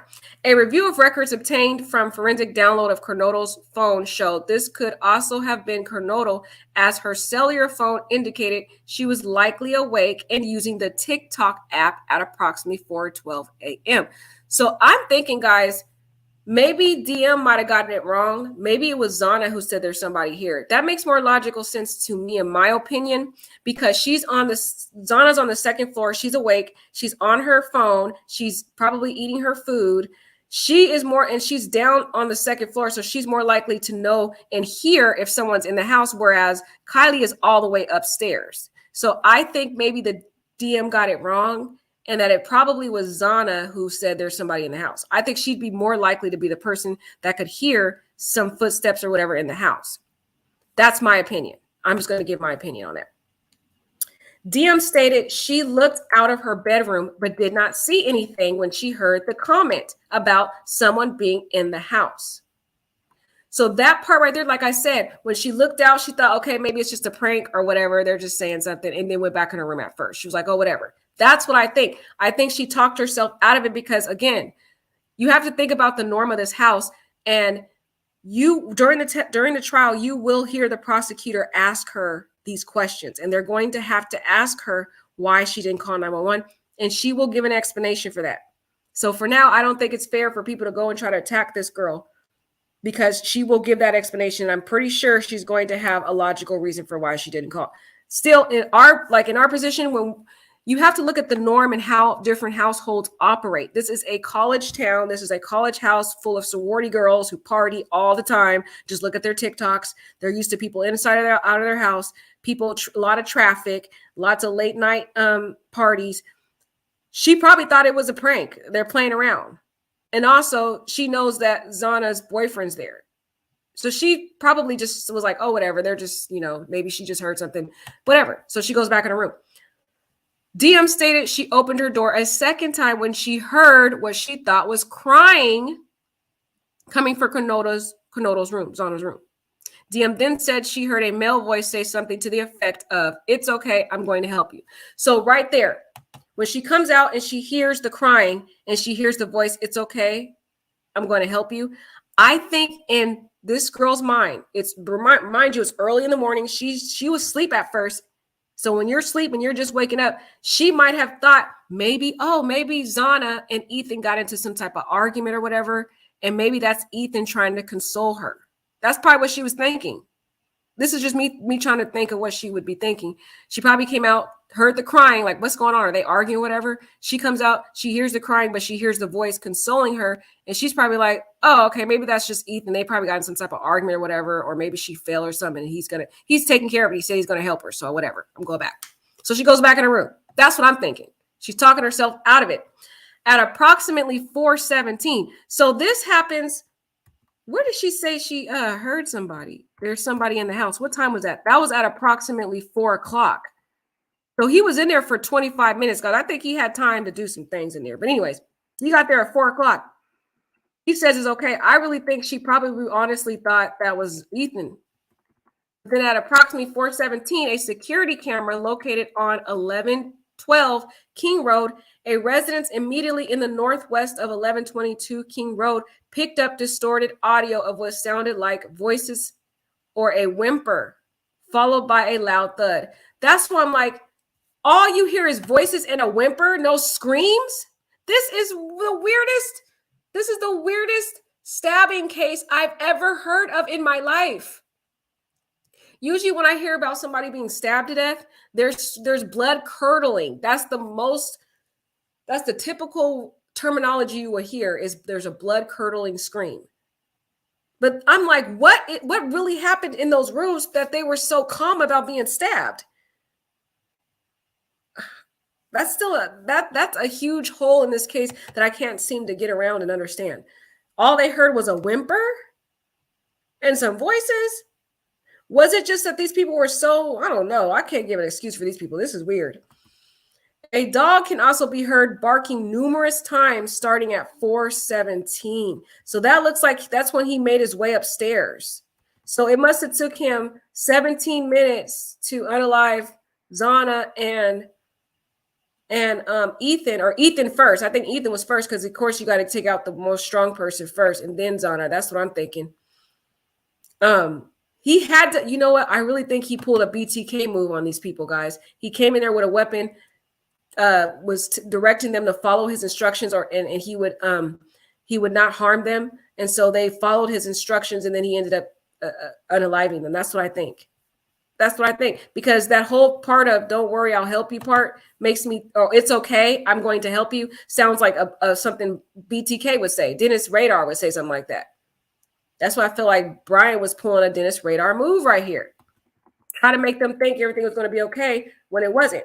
Because I'm like, how are you not screaming and fighting and punching and kicking and running or something? If somebody came in my house, I'm going to be like a wild woman and I'm going to be wailing all over the place. I don't understand how calm these people, this story doesn't make, this tragedy does not make sense to me. My gosh. The dog was the loudest out of everybody else. The dog was the one barking, apparently at 4:17. So that makes me think that he came up the stairs, already arrived in the room with Kylie and Maddie at 4:17, because that's when the dog starts barking, in my opinion. The security camera is less than 15 feet from the west wall of Kernodle's bedroom. Okay, so it's close by Kernodle's bedroom. So that might have been Zana whimpering and falling. I don't understand this, though. She didn't scream while she was being stabbed. This is weird. Okay. Diem stated she opened her door for the third time, and after she heard the crying and saw a figure clad in black clothing and a mask that covered the person's mouth and nose walking towards her. Oh my God. Diem described the figure as 5'10" or taller, male, not very muscular, but athletically built with bushy eyebrows. Wow. And we already know Bryan has some bushy eyebrows. Wow. The male walked past Diem as she stood in a frozen shock phase. Okay, right there, I can't give any more excuses for this girl at this point. The first two parts, I can understand why she didn't call 911. But the fact that she stood in a shock phase, that to me tells me she was terrified. She was terrified. She saw this guy in her house that was not supposed to be there. How the heck does she not call the police until 12 p.m.? That makes no sense to me, y'all. I mean, 8 hours? 8 hours, y'all? The only thing I can think of is that, number one, I can't find any reason. This is unacceptable. The prosecutor is going to have to explain this away because the jury is not going to like this. Just like you and I are questioning this, the jury's not going to like this. And the problem that I have with her is that because she failed to call the police 8 hours later, Bryan, it now caused all these problems. It took 2 months for them to make an arrest when they could have, if she would have called immediately, the cops would have already caught and tracked him down. They would have found him right then and there if she would have just called the police.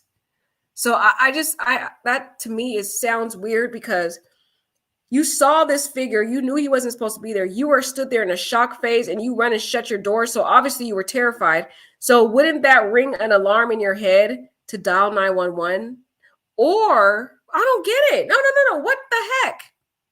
Because I know BTK back in the day, he used to cut phone lines, but we're in modern times. We have cell phones now. So you can't cut phone lines for a cell phone. So what the heck went on with this roommate? And the sad part about it is Kaylee thought this girl was her friend. That is so sad. Kaylee thought this girl was her friend. If you really your friend, you look out for your friend. How do you not call 911, y'all? That's weird.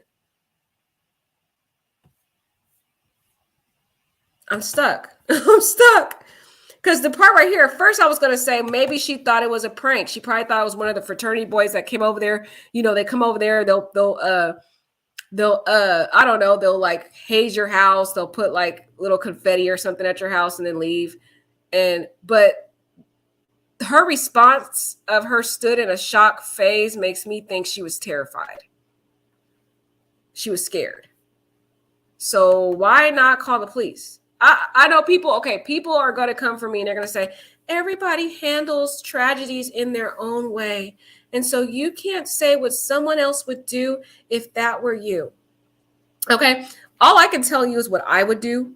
And I know what I would do because I'm quick to call 911 if anybody look at me weird. So if somebody was in my house and I heard somebody say somebody's in the house, the very minute I heard some crying and I heard someone say someone in the house, I would have already been calling 911. He wouldn't have made it out the house because I would have already called 911. The police would have been arrived there while he was in the commotion of doing the stabbings. Something about this don't sit well with me. I don't want to go there. I'm like, were y'all involved? Did y'all know Bryan? Did y'all conspire? But okay, I don't want to go there because that's probably not what happened in this case. But still, it sounds weird. And that's probably what a jury will be thinking, which is why the prosecutor is going to have to ask that $1 million question. And we're going to have to wait a couple years to get that answer because it's going to be brought out in the trial, guaranteed. The prosecutor knows that they're going to have to address this because it's going to look really bad in front of a jury. A jury is going to be just like what I said right now. A jury is going to wonder, were they a part of this? Did they conspire with this guy? Did they plan this? That's what the jury is going to think.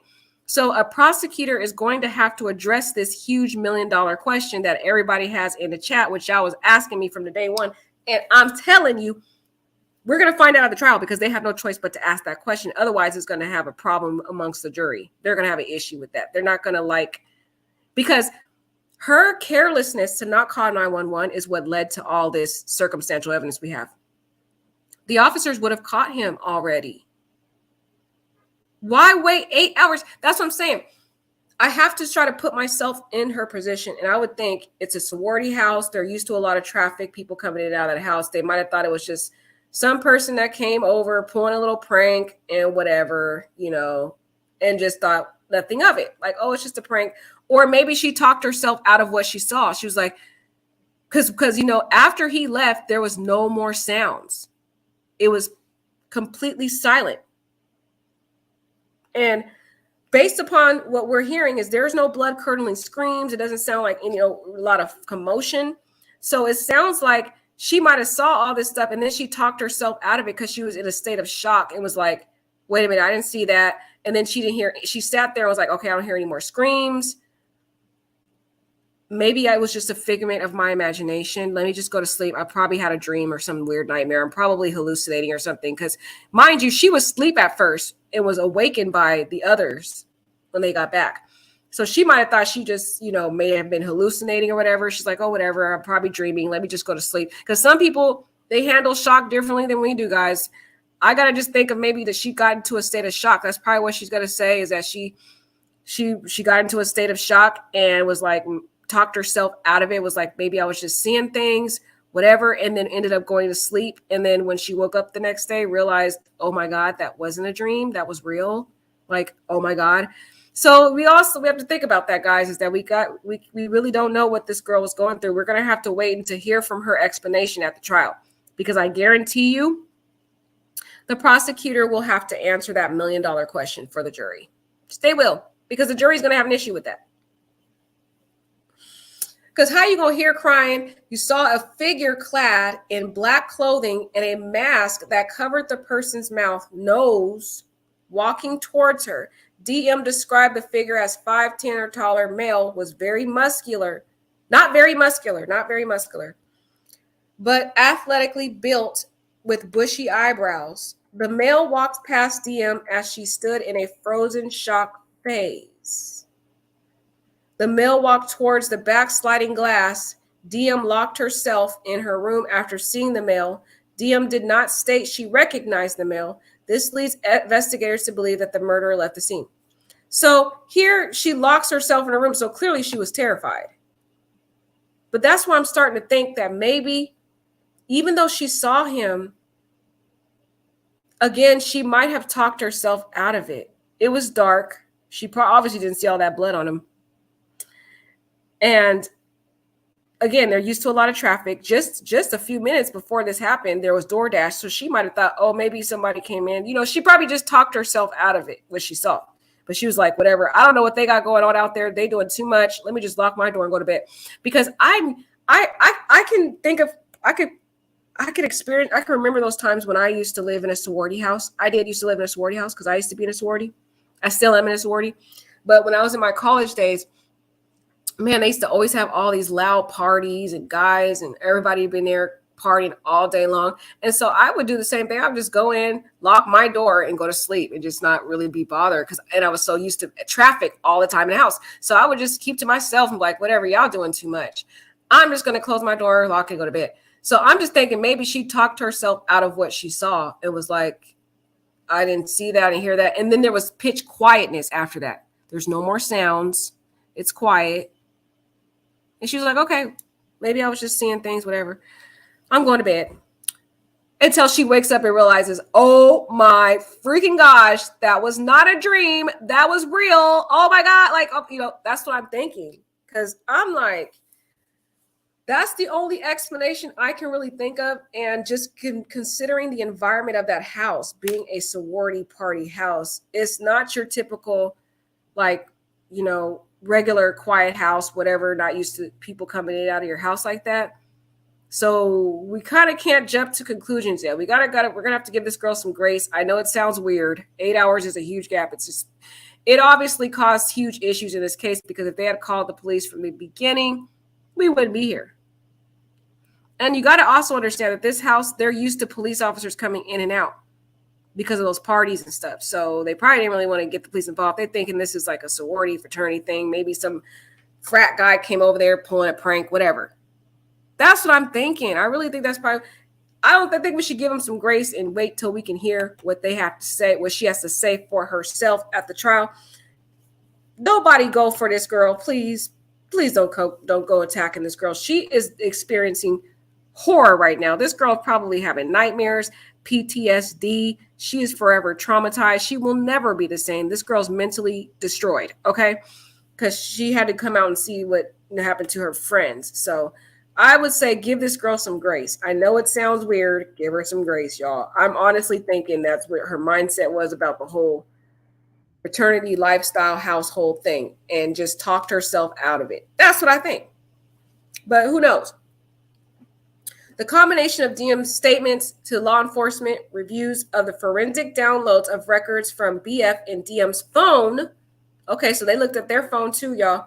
and video of a suspect video as described below leads investigators to believe the homicides occurred between 4 o'clock and 4:25. So he was in that house for 25 minutes to unalive these 4 people. It really don't take that long, guys, to unalive somebody. I know it sounds pretty sad, but I'm wondering still. I still wonder. We're going to have to really wait and hear the rest of what they have, guys. But I wonder, did he stage some stuff? But you guys might be right. Maybe he didn't have enough time. But he was in there talking to Zana. That's why I'm like, he had time to talk to Zana and all that and console her. That's why I feel like, I don't know, guys. It sounds weird. It sounds weird. 25 minutes seems like a long time to me. But y'all let me know what you think. During the process of the crime scene, investigators found a latent shoe print. Ooh, they found a shoe print in there. This was located during the second processing of the crime scene by ISP forensic team by first using a presumptive blood test and then amino black, a protein stain that detects the presence of cellular material. The detected shoe print showed a diamond-shaped pattern similar to the pattern of Vans type shoe sole. Okay, so he wore Vans to this.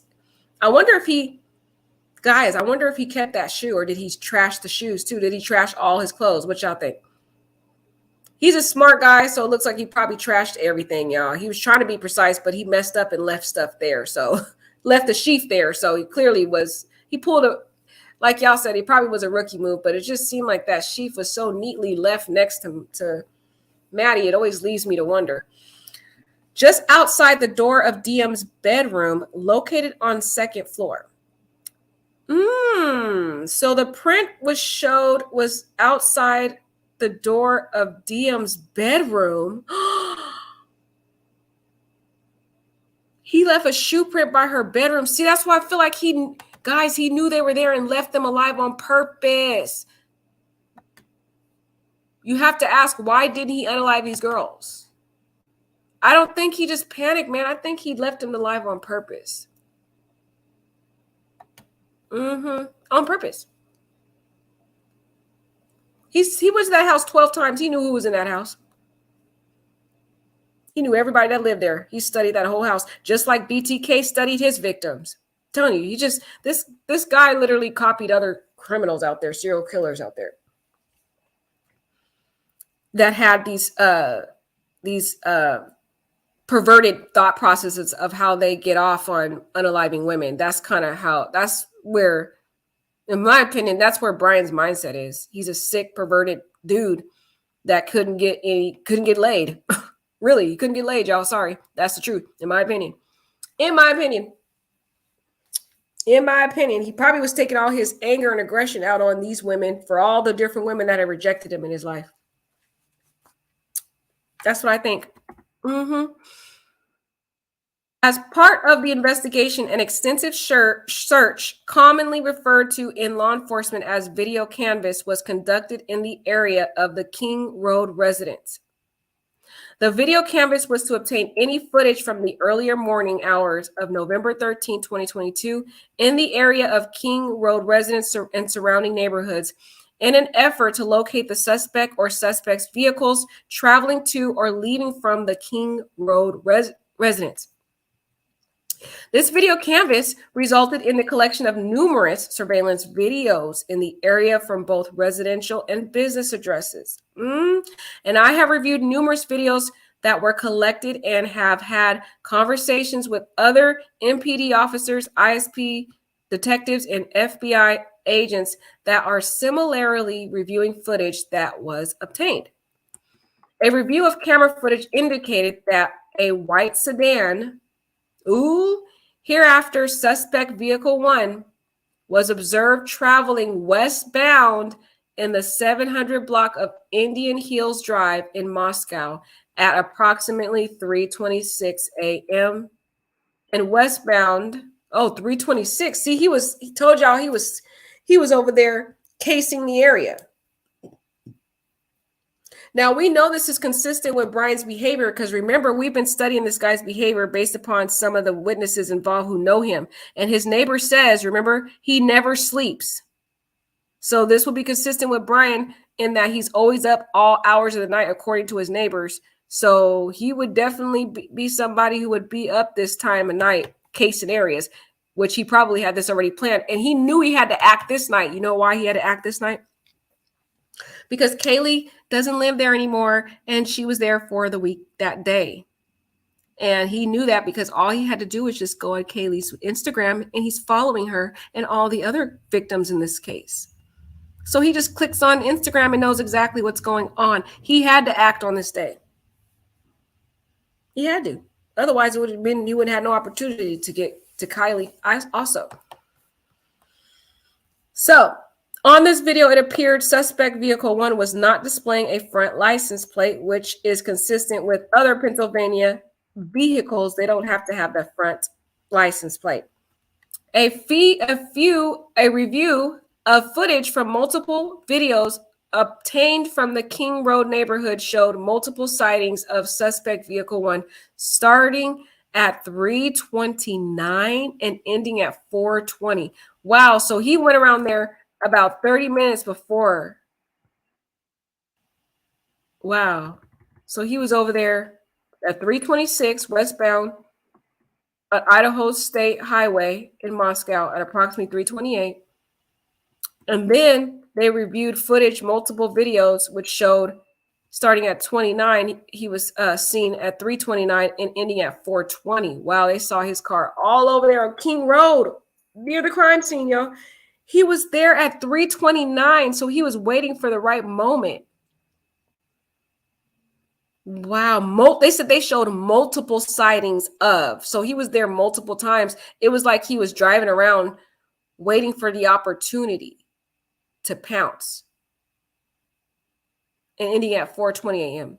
These sightings show suspect vehicle 1 makes an initial 3 passes by 1122 King Road residents and then leaves via Walenta Drive. Wow, so he went around that house 3 different times because he probably saw the lights on and was just like waiting for the right moment to pounce. And maybe they had turned off their light, or maybe were trying to get ready to go to bed, and that's when he came in there. Based off my experience as a patrol officer, this is a residential neighborhood with very limited number of vehicles that travel in the area during the early morning hours. Upon the review of the video, there are only a few cars that enter and exit this area during this time frame. Suspect vehicle 1 can be seen entering the area a 4th time, wow, at approximately 4:04 a.m. This man was over here, y'all, casing the area 4 different times, waiting for the right opportunity. Sick, right? He was obsessed with these girls. I really am curious. I honestly thought it was Kylie, guys, but I'm starting to think maybe he had a sick obsession with all of them. Who knows? We're going to have to wait and see what really comes out later on in the trial. But he was obsessed with these girls in a perverted way. But like I said, there was also that other part of it where he was exerting his aggression on these women to get off, physically in a perverted way, but also to exert revenge based upon all the years of rejection he gets from women, because he can't even get a girlfriend at this point. I'm waiting still to see if a girl comes out and said that they were in a relationship. I've yet to see it. I don't think this man ever had a girlfriend. It can be seen driving eastbound on King Road, stopping and turning around in front of 500 Queen Road, number 52, and then driving back westbound on King Road when suspect vehicle 1 is in front of King Road residents. Wow. So he's in front of the King Road residents. This man had balls, man. He went to the front. He wasn't even trying to hide at this point. What? You go to the front? You don't try to park in the back? It appeared to unsuccessfully attempt to park or turn around in the road. Wow. The vehicle then continued to the intersection of Queen Road and King Road, where it can be seen completing a 3-point turn and then driving eastbound again down Queen Road. Wow. Look at all the different things that Bryan was doing. He's like case in the area, turn around. He's trying to park, but then he turns around in the road. He's doing all these donuts in the road. What you doing, bro? Seriously. Then this man is creepy as heck. Creepy. This has been one of the most creepy cases we've seen in a while, guys. Then he does a 3-point turn and then drives eastbound again down Queen Road. He must have went over there, seen that they're awake and stuff, and then he was doing all these turns around waiting for the right opportunity. Suspect vehicle 1 is next seen departing the area of King Road residence. At approximately 4:20 at a high rate of speed. So after he commits the unalives, then he speeds off. I wonder why he was speeding at a high rate of speed. I really have questions about that. Why he spared the 2 girls he knew was in the house. Why is he going off at a high rate of speed if he thinks nobody's seen him? Or did he know somebody saw him and was speeding off because he thought she called 911 maybe? That's a question, why he felt the need to speed off. Because I'm wondering if he thought maybe they called 911 or something. He was trying to get out of sight, maybe. Suspect 1 is next observed traveling southbound on Walenta Drive. Based off my knowledge of the area and review of camera footage in the area that does not show suspect 1 during that time frame, interesting. I believe that suspect 1 likely exited the neighborhood at Palouse River Drive and Conestoga Drive. Okay, so he must have went a different way, which is why they didn't see his car until the next time they saw him again during a certain time frame. Palouse River Drive is at the southern edge of Moscow, proceeds in Whitman County, Washington.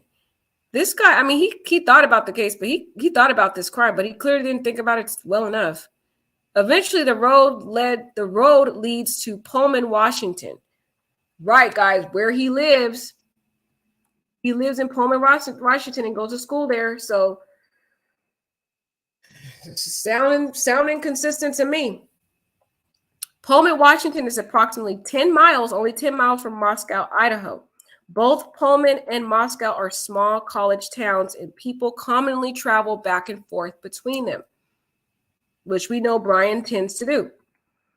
Law enforcement officer provided video footage of suspect 1 vehicle to forensic examiners in the Federal Bureau of Investigation that regularly utilizes surveillance footage to identify the year, make, and model of an unknown vehicle that is observed by 1 or more cameras during the commission of a criminal offense. And I think, guys, Bryan had an advantage in this case because his car was initially registered with Pennsylvania, and they did not require him to have a front license plate. So that worked in his advantage because they weren't able to identify his license plate initially because of that. So that was one advantage for him. The forensic examiner has approximately 35 years of law enforcement experience with 12 years at the FBI. And this is all going to be relevant during the trial, guys, because this is going to be a circumstantial evidence case. And I will go over what the difference between circumstantial and direct evidence is, because I'm hearing a lot of YouTubers out there devaluing circumstantial evidence when both circumstantial evidence and direct evidence are considered equivalent types of evidence in the court of law. And the jury will receive a jury instruction instructing them that they are to treat circumstantial evidence with the equivalent amount of value as they treat direct evidence. They're both equally valuable evidence. The jury is not permitted to devalue circumstantial evidence just because it's circumstantial. And there has been convictions based upon solely just circumstantial evidence. So I have to make that clear because I'm hearing a lot of people saying, oh, all they have is circumstantial evidence. It's still this equivalent to direct evidence. It's just as valuable information, and a jury can convict off just circumstantial evidence if the prosecutor satisfies their burden of proof, which is beyond a reasonable doubt. So They can still get a conviction. They're just going to have a little bit more than this. This is just a probable cause affidavit, y'all. So they're not going to give us everything in this. But it's quite persuasive. I'm just saying. His specific trainings include identifying unique characteristics of vehicles, and he uses a database that gives visual clues of vehicles across states to identify differences between vehicles. After reviewing the numerous observations of suspect vehicle 1, the forensic examiner initially believed that suspect vehicle 1 was 2011-2013 Hyundai Elantra. Upon further review, he indicated it could also be a 2011 to 2016 Hyundai Elantra. As a result, investigators have been reviewing information on persons in possession of a vehicle that is 2011 to 2016 white Hyundai Elantra. Guys, this circumstantial evidence looks real convincing, though, because they got his car, they got his location, they got his phone, they got his sheath. There's a lot. You put that together, it's smelling like guilt to me. Just saying. Investigators were given access to video footage of the Washington State University campus located in Pullman, Washington, where Bryan Kohberger goes, guys. A review of that video indicated that at approximately 2:44 a.m. on November 13th, a white sedan, which was consistent with the description of the white Elantra known as suspect vehicle 1, was observed on Washington State University surveillance cameras traveling north on Southeast Nevada Street at Northeast Stadium Way. Ooh, they saw his car driving, guys, at 2:44 in the morning. Wow. That was a couple hours before the brutal stabbings. So he planned this whole thing out, y'all. He had this whole thing ready to go. At approximately 2:53 a.m., a white sedan, which is consistent with the description of the white Elantra known as suspect vehicle 1, was observed traveling southeast on Nevada Street in Pullman, Washington, towards State Route 270. State Route 270 connects to Pullman, Washington to Moscow, Idaho. Wow, guys. What's so sick about this man literally planned this thing out. And I know he went on their social media to see what they were up to, what were they doing. He was probably following their every move.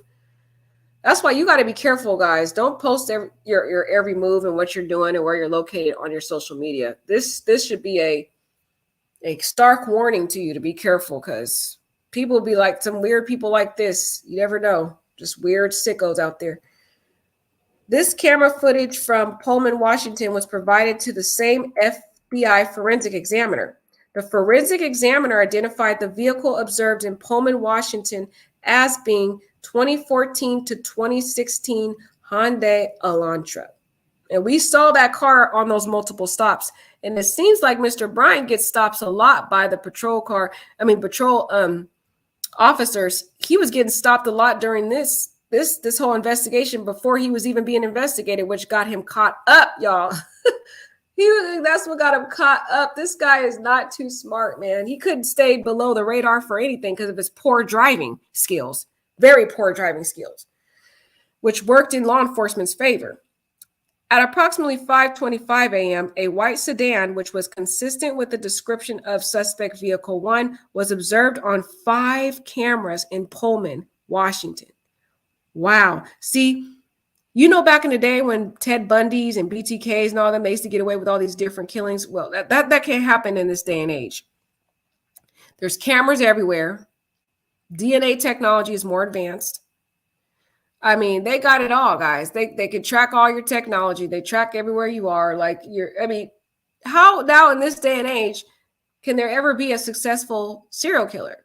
There actually was one, guys, that just happened recently. You got to watch my video on it a while ago. There was this guy in Stockton. He actually got away with it for a year. He was killing multiple people. He killed, he unalived, I keep saying all the wrong words, guys. He unalived 6 people and one attempted one. Just this year, we had one. It's crazy. He got away with it up until they caught him on camera and finally caught him. But he got away with 6 unalives, guys. That was just this year. He just got caught. So that's crazy, huh? We did actually have one. We did. I don't know how he got away with it for that long, for like over a year, but that's crazy, right? Anywho, the first camera that recorded the white sedan was located at 1300 Johnson Road in Pullman. The white sedan was observed traveling northbound on Johnson Road. Johnson Road leads directly back to West Palouse River Drive in Moscow, which intersects with Conestoga Drive. The white sedan was then observed turning north on Bishop Boulevard and now northwest on State Route 270 at approximately 5:27. What was he doing? Y'all, it seemed like he was just driving all over the place and the cameras was catching him everywhere. At approximately 5:27, the white Elantra was observed on cameras traveling northbound on Stadium at Nevada Street, Stadium at Grimes Way, Stadium Drive at Wilson Road, and Stadium Way at Cougar Way. So he was, after he did what he did, guys, this man was just driving around. Oh my gosh. Was he, you know what? He probably realized he forgot the sheath, guys. He was panicking at this point. It looks like he realized that he had forgot that sheath because he went back to the campus. He was traveling. Then he goes back, returns back onto the freeway. Like he started realizing, oh, shoot, he gets back to the campus, realizes, oh, shoot, I forgot the sheath. Then he starts panicking, like, oh my God. So he tries to retrace his steps, gets back in the car, goes back towards the area. That's what it looks like to me. What do y'all think? I think he starts panicking because this is his route. Can't really see it that well. Can y'all see that? I don't know. What do y'all think? Cops been watching BK during all this. Yep, they have been. They looks like they already picked him up. They already figured him out 2 weeks after this whole thing happened. He already was on their radar 2 weeks. 2 weeks after the incident. But just imagine, guys, had the roommate called 911 right when she heard one of her roommates say someone's in the house, or had she called right when she saw him, when she locked that door, this would have not happened. They would have already found this guy. That's what's frustrating about this whole thing, is it feels like somewhat the roommates are contributing factors to the delay, and why some of this evidence is more so circumstantial versus direct. But like I said, both pieces of evidence is the same, treated the same in the court of law.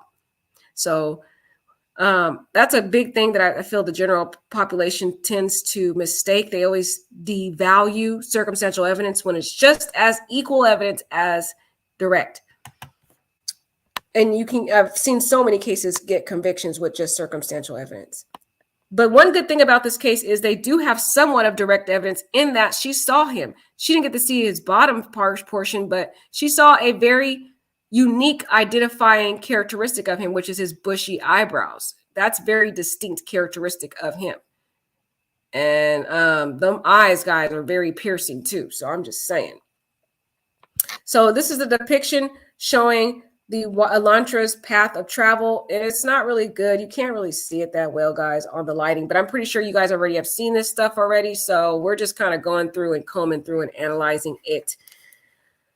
The little triangle is the white Elantra leaving the WSU campus. So where's that triangle? I don't see that triangle. Where's the triangle? Like, where y'all? This is not good video. Oh, here it is right here. That's the car leaving the university. The red triangle is the white Elantra seen returning to the campus. So I don't know where the red triangle is. There's a lot of red triangles. And then 1630 Northeast Valley Road. Okay, that's where it is right here. Arrows are, so they had him mapped out, guys. This is going to be a good trial. It's going to be very circumstantial, but it's going to be a good trial. On November 25th, 2022, MPD asked area law enforcement agencies to be on the lookout for a white Hyundai Elantra in the area. On November 29th, 2022 at approximately 12:28 a.m. So look at this, guys. Notice the date. This incident happened, this tragedy happened November 13th. These officers were on it. By November 25th, they already knew had their car. By the 25th. Was that before they made that announcement to us, guys, to look for the Elantra? Let me know in the chat. Because they already had they already had their guy by then. They just needed to build their case. They basically identified him, but they was like, okay, now we need to build our case. That's when they asked to look out for this Elantra on November 29th at approximately 12:28. Washington State University police officer Daniel Tienga queried white Elantras registered at Washington State University. As a result of that query, he located a 2015 white Elantra with Pennsylvania license plates LVZ-8649. The vehicle was registered to Bryan Kohberger, hereafter Kohberger. So by the 29th is when they had their name. They did a good job in this, guys. They just wasn't going to let us know all this so we wouldn't compromise. And they did not want Bryan to know that they were onto him because, number one, they didn't have enough evidence by then. They didn't even have enough for probable cause by then. So they didn't want to clue him in at all. They wanted him to just keep going on about his life so that he could hopefully slip up. That's what they wanted. But that wasn't that long, guys. November 13th, this tragedy happens. They did a good job. By the 29th, they had their guy. That's about 2 weeks and 2 days. They had the name already. That was quick police work. You got to give him kudos for that. Found his name out. He was residing at 1630 Northeast Valley Road, apartment 201. Oh, we got his address now, guys. Pullman, Washington. 1630 Northeast Valley Road is approximately 3/4 of a mile from the intersection of Stadium Way and Cougar Way. Last camera location that picked up the white Elantra. The same day at approximately 12:58, Washington State University officer Curtis Whitman was looking for a white Hyundai Elantra and located a 2015 white Hyundai Elantra at 1630 Northeast Valley Road at Pullman in the parking lot. Ooh, they found it, guys. They found him. What day was that? That was the same day they went and found his car. 1630 North Valley Road is an apartment complex that houses Washington State University students. I bet the officers were shocked. Well, no, they weren't. I was going to say they were shocked it was a student, but no, they weren't. They've been here seeing all these crimes. These were students that were unalive. What I find interesting is he's a PhD student stalking undergrad students. He sounds like a pedo. I know people are going to say, well, they're all in their 20s. They're just, it's not that long of an age gap. But what does a PhD student have to do with undergrad students? That's why I feel there was a perverted, sick kind of physical gratification that was the motive behind this. And he got off on the violent way that he unalived them. That's how he got his gratification. And then there was like the other part of it, of the incel, of him having this animosity towards these very type of women who have rejected him. It's like this view that he's hostile toward women and men who are physically active because he can't get none. I'm just saying, this is what this case is about, in my opinion. That's what I would argue if I was prosecuting this case. I'm just saying. Okay. I'm like, that's the motive, y'all. It's about a man who couldn't get laid. So I'm just saying, that's what I think. So let's get back to it. So they say officers also ran the car and it returned to Kohberger with a Washington tag. Oh, I reviewed. Wait, he changed it by then, guys. Remember, he changed it within the 5 days. He changed his tags from Pennsylvania to Washington. But now it makes sense that why he changed it. This man got lucky. He had a lot of convenience because his registration was going to expire November 30th. So, wow, everything kind of worked in his favor. This guy's birthday was on the 21st, so I feel like this was a sick birthday present to this sick, sinister guy. I'm sorry, guys. This is how his mind is. He's sick.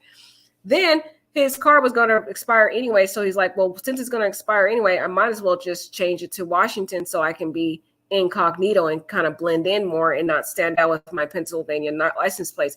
And not to mention, if I'm found on any surveillance cameras, they're going to be looking for Pennsylvania tags. And by then, if I change it to Washington, my car won't be on the radar. That's what I'm thinking. Everything worked in his favor because by the time the cops find his car, he has Washington tags.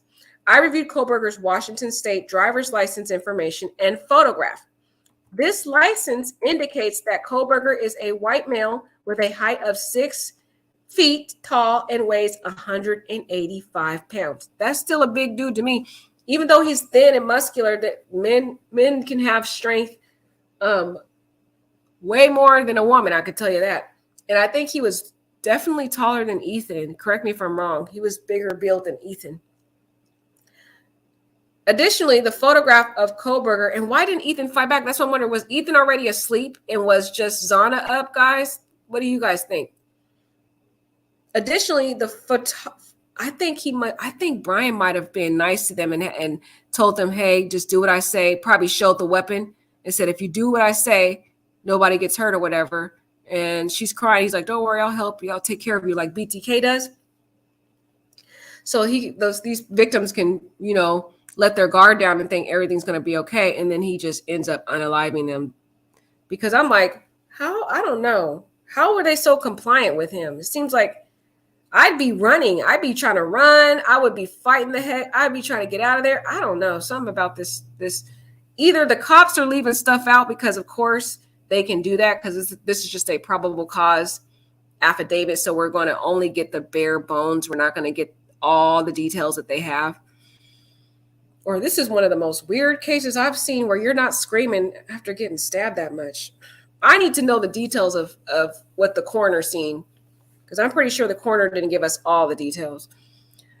Additionally, the photograph of Kohberger shows that he has the bushy eyebrows, y'all.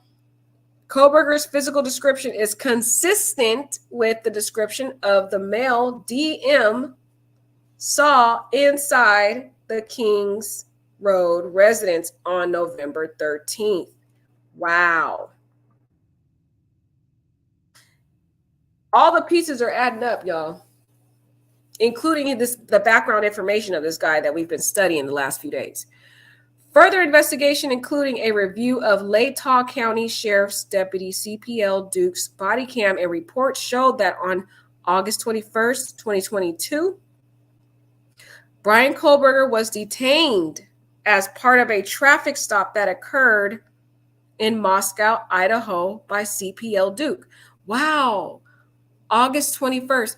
And this guy is so dumb because Bryan don't realize all these, like his poor driving got him in trouble too, because that was how they were able to keep track of him. They just pulled his driving record, found that he was getting stopped. All that does is track where he is and that he was in Idaho in August. So he had been frequenting this area. This is the part where he definitely was dumb. His bad driving got him in trouble too. At the time, Kohberger, who was a sole occupant, because he's a loner, he's always seen by himself. I don't think this man even had friends, which is why I find it weird that somebody accompanied him when he bought that knife, if he actually did buy the knife. Now I'm questioning if he bought that knife because I'm like, it doesn't seem like Bryan has any friends. He seems like a complete loner. Every time the cops stop him, he's by himself. An incel. That's who he is.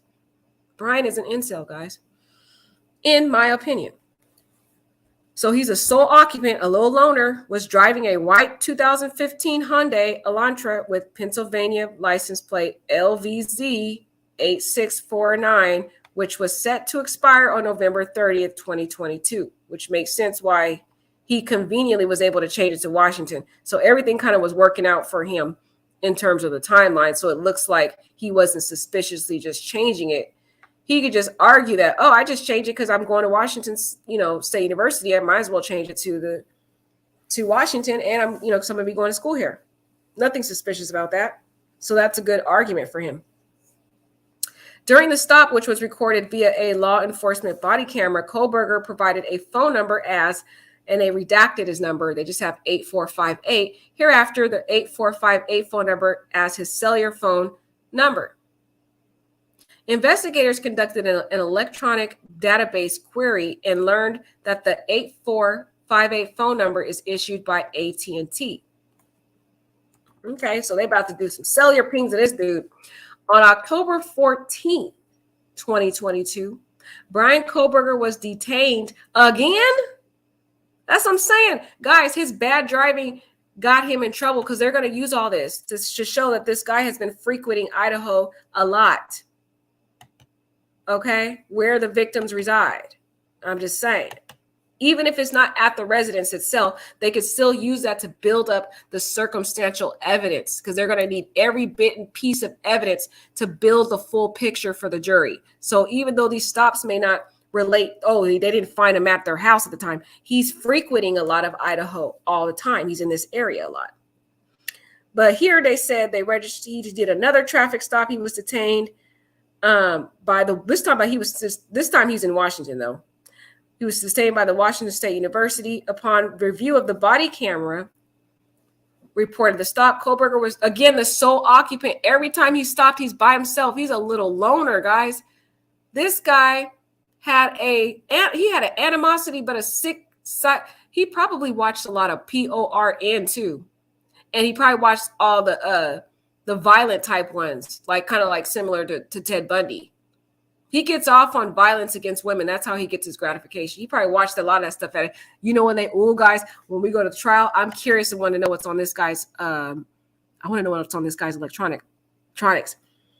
I hope they do go into that because they might find that he was watching a lot of weird, sick websites. And you know what? On his laptop and stuff, they're probably going to find that he was looking at a lot of Kaylee's photos and Maddie's photos and TikToks. He had all their social media stuff. He is another BTK. He literally was trying to be like BTK. Stalking their websites and everything, their Instagram. This makes me not want to use social media that much anymore. Be careful what you put online. I'm just saying, be careful. You never know who's lurking some weirdos online like this sick guy. There's a lot of Bryan Kohbergers out there. Sick. On November 18th, 2022, according to Washington State licensing. Oh, sorry, it was right here. So he was the sole occupant again a loner, and was driving a white 2015 Hyundai Elantra with Pennsylvania license plate. So they showing that this man has a record of driving his car. They want to really nail him in as the only person who drives his car. This is very important for why they're talking about these stops. The reason why they're talking about these stops a lot, because they want to show that he is the only person that is commonly driving this car, that nobody else drives this car, because that goes towards proving proof beyond a reasonable doubt, because he can argue, oh, I let my cousin drive it, or I let my friend drive it, or other people drive this car all the time. But the reason why they're really trying to narrow down these stops, because they're saying, well, on this day he stopped by the officers and he's the one in the car and he's the only one in the car. And on this day he stopped and he's the only one in the car. And on this day he's always in the car. We always only see him in the car because they want to really nail it down that he is the only person that drives this vehicle. That is why they're putting this in the probable cause report, because they know that's going to be an argument that he's going to have. But these pieces of evidence here is really showing and locking it in that Bryan Kohberger is the only person that drives this car. He's registered to it. He's been stopped multiple times as the sole driver. That's very strong evidence to nail this guy in that car. They know what they're doing. This officer did a good job. That's why he's really mentioning this information. Smart, sophisticated officer. And later received Washington plate CFB 8708. Prior to this time, the 2015 white Elantra was registered in Pennsylvania, which does not require a front license plate. See, this officer thought about every possible argument in his head of what he would anticipate. The judge would have, the questions the judge would have when she's reviewing this.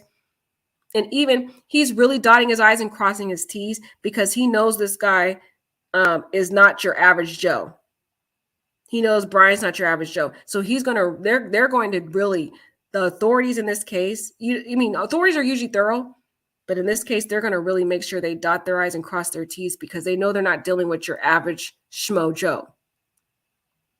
They're very careful. I could tell, I could look at this guy, and this officer is being very thorough. He anticipated there would be a question about that front license plate, but he also went and did the extra work to show that the car does not require the front license plate. That distinguishes this Elantra from other Elantras that may be around the area. That's a distinctive factor about Bryan's car, because Bryan's car does not have the front license plate because in Pennsylvania, they don't have to have it, which distinguishes that car from other cars, which again is a piece of evidence they're going to use in the trial to argue. Because what the defense is going to say is, how do you know it was our white Elantra? Well, how do you know it was Bryan's white Elantra? There's thousands of white Elantras out there. How can you say it was my client?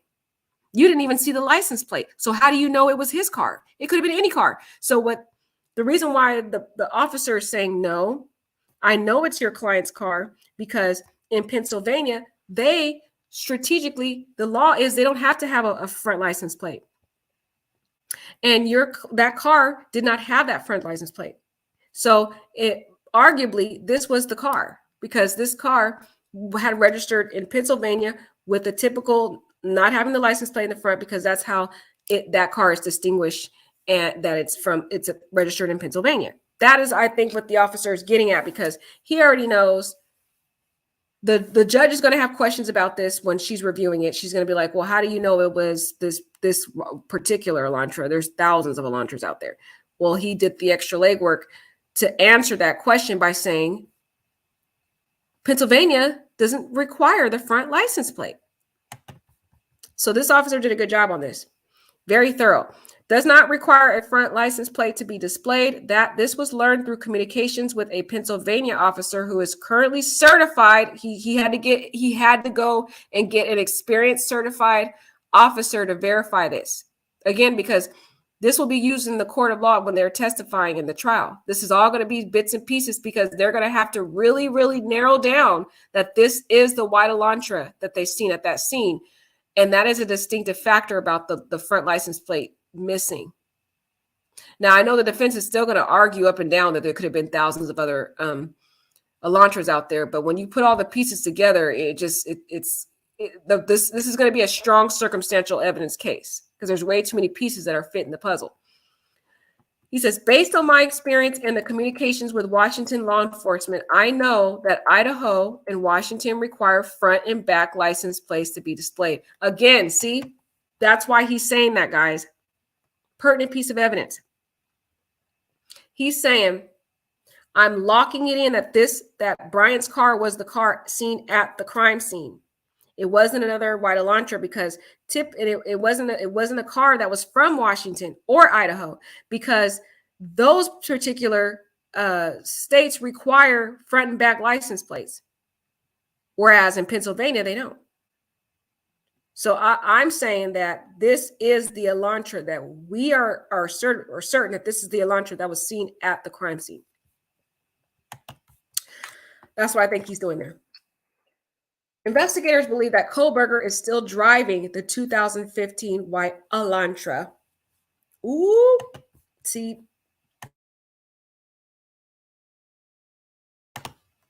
the thing is, Bryan couldn't sell this car because probably his mommy and daddy bought the car for him. So he had to still drive the car. So in a way, that's what got him in trouble too. He couldn't be like the average criminal who could just stash a car when they're done. Nope. Mommy and daddy bought this car for Bryan. So he had to still drive it. Yeah.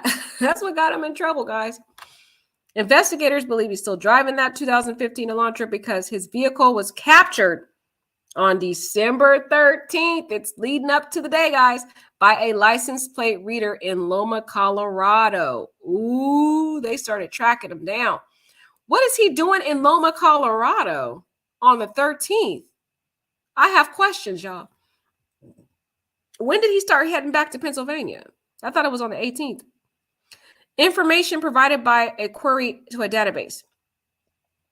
Kohberger's Elantra was then queried on December 15th. 2022 by law enforcement in Hancock County, Indiana. On December 16, 2022, at approximately 2:26 p.m., surveillance video showed Kohberger's Elantra in Albrightsville, Pennsylvania. The sole occupant of the vehicle was a white male whose description was consistent with Kohberger. See, again, he's still trying to narrow down that the only person that drives this car and who could possibly drive this car is Bryan. That's why you notice he's using key language in this arrest affidavit. He is saying here, the sole occupant, the only person that is always seen every date that we've talked about is Kohberger. They have to do that because that really kills his argument or takes away his argument that, oh, somebody else was driving my car that day. I let my friend borrow my car. Well, no, we see you on all the surveillance where you're the only one that drives this car. You're a sole occupant. You clearly don't have a lot of friends. So that doesn't really help him. The fact that he's a loner doesn't really help this guy at all. It doesn't help him that he's a loner because he can't come up with the argument that somebody was driving his car on some day because he doesn't even have any friends. What's he going to say? His imaginary friend Johnny borrowed his car? The jury's not going to believe that. Especially with all this evidence of him being the sole occupant all the time and all the traffic stops where he's the only one in the car. They're narrowing this man down. They did a good job on this. Kohberger has family in Albright, Pennsylvania, learned through a TLO search and locate tool database query. Based on information provided on the Washington State University website, we already know this part, Kohberger is currently a PhD student in criminology at Washington State University. Pursuant to records provided by a member of the interview panel for Pullman Police Department, we learned that Kohberger's past education included undergraduate degrees in psychology and cloud-based forensics. These records also showed Kohberger wrote an essay when he applied for an internship with the Pullman Police Department in fall of 2022. Kohberger wrote in his essay that he had interest in, wow, that's kind of disturbing though, assisting world law enforcement agencies with how to better collect and analyze technological data in public safety operations. That is really disturbing. And he knew exactly about technology, which is why he was trying to be careful with turning off his phone when he went to the crime scene, but he wasn't smart enough to turn it off in all other instances when he was stalking these people. Kohberger also posted a Reddit survey, which can be found by an open source internet search. Look, they knew all this stuff before we knew it, guys. They did their work. Before he was even announced to the public, they already knew about all this stuff before we found it. The survey asked participants to provide information to understand how emotions and psychological traits influence decision-making when committing a crime. Yeah, they already were on to this guy. They studied his profile and everything. They did a good job. I'm feeling really confident about this case now as I'm reading this affidavit. And we haven't even seen all the stuff they have because I believe you me, they have a lot more than this. They're just giving the judge just the bare minimum. And this is still a lot for a bare minimum. 18 pages. I've never seen a arrest affidavit that long before.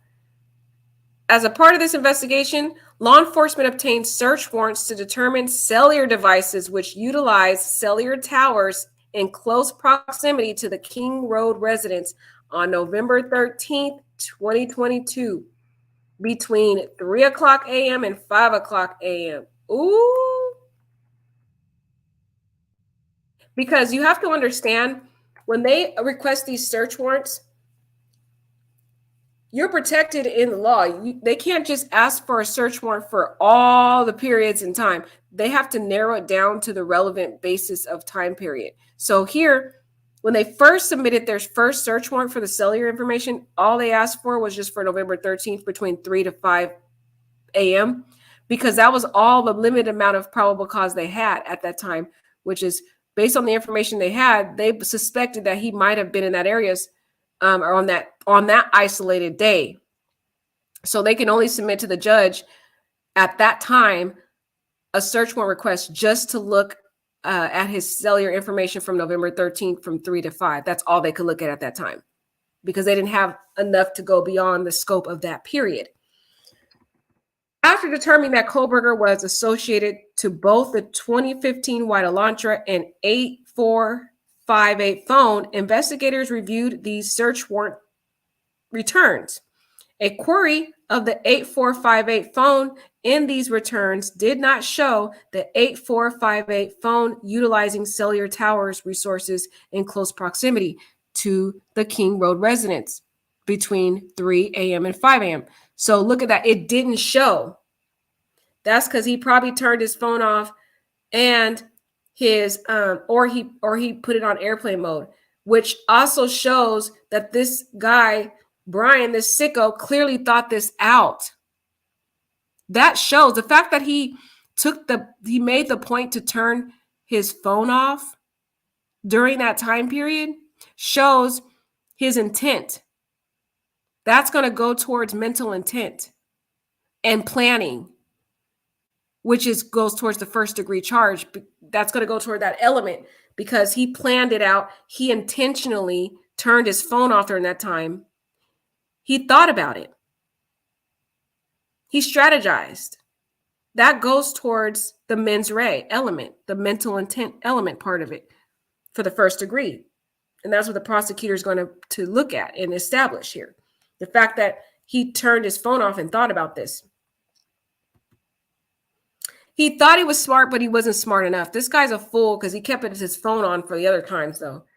Based on my training, experience, and conversations with law enforcement officers that specialize in the utilization of cellular telephone records as part of investigations, individuals can either leave their cellular telephone at a different location before committing a crime or turn their cellular phone off prior to going to a location to commit a crime. And we know he has knowledge of this because he applied to the law enforcement. He applied for a job telling them he could teach them how to better improve their use of technology. So he knew about the whole tracking of pinging and all that because he studied all this stuff. We all know about that stuff anyway. Everybody knows that if you study crime. This is done by subjects in an effort to avoid alerting law enforcement that a cellular device associated with them was in a particular area where a crime is committed.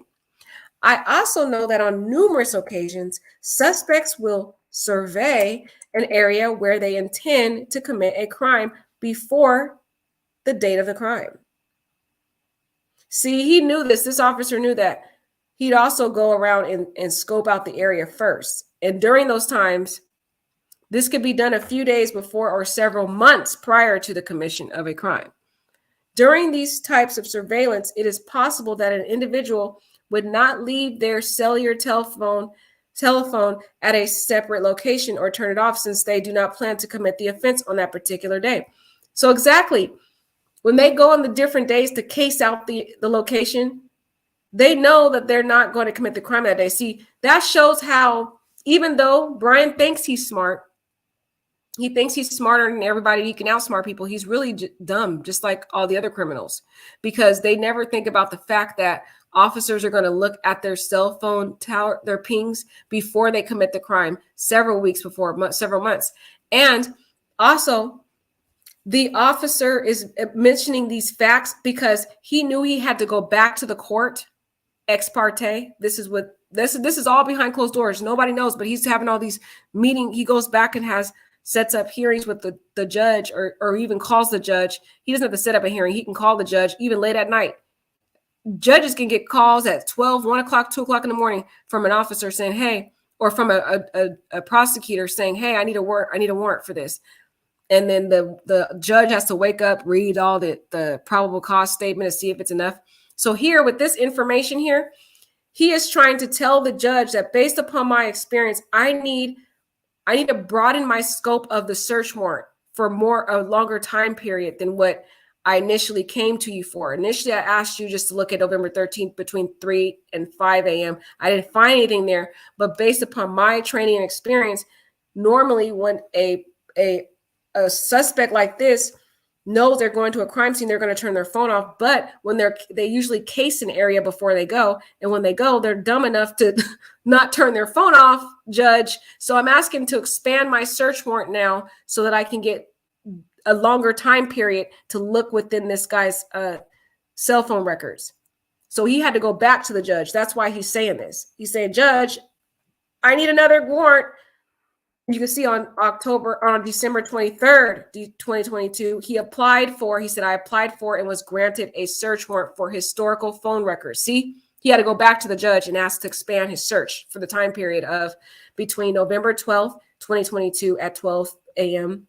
and November 14th at 12 a.m. for 8458 phone held by provider AT&T approximately 24 hours preceding and following the time of the homicides.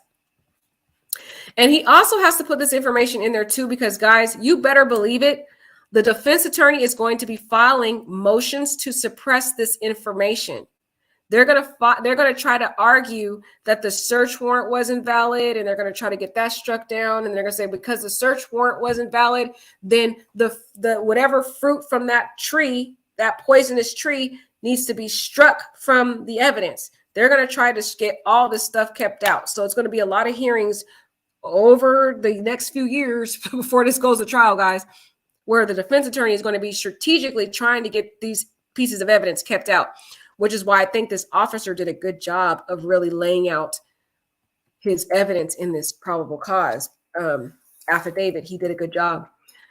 But it doesn't hurt. It doesn't mean the defense attorney is not going to try to get these different pieces of evidence struck down, kept out, suppressed from the trial, because the more evidence they can get kept out of the trial, the weaker the prosecution's case gets. So this is not a slam dunk case at all. At all. They still got a lot to go to work up to. On December 23rd, 2022, pursuant to the search warrant, I received records for 8458 phone from AT&T. These records indicated that 8458 phone is subscribed to Bryan Kohberger at an address of Albrightsville, Pennsylvania. And the account has been open since June 23rd, 2022.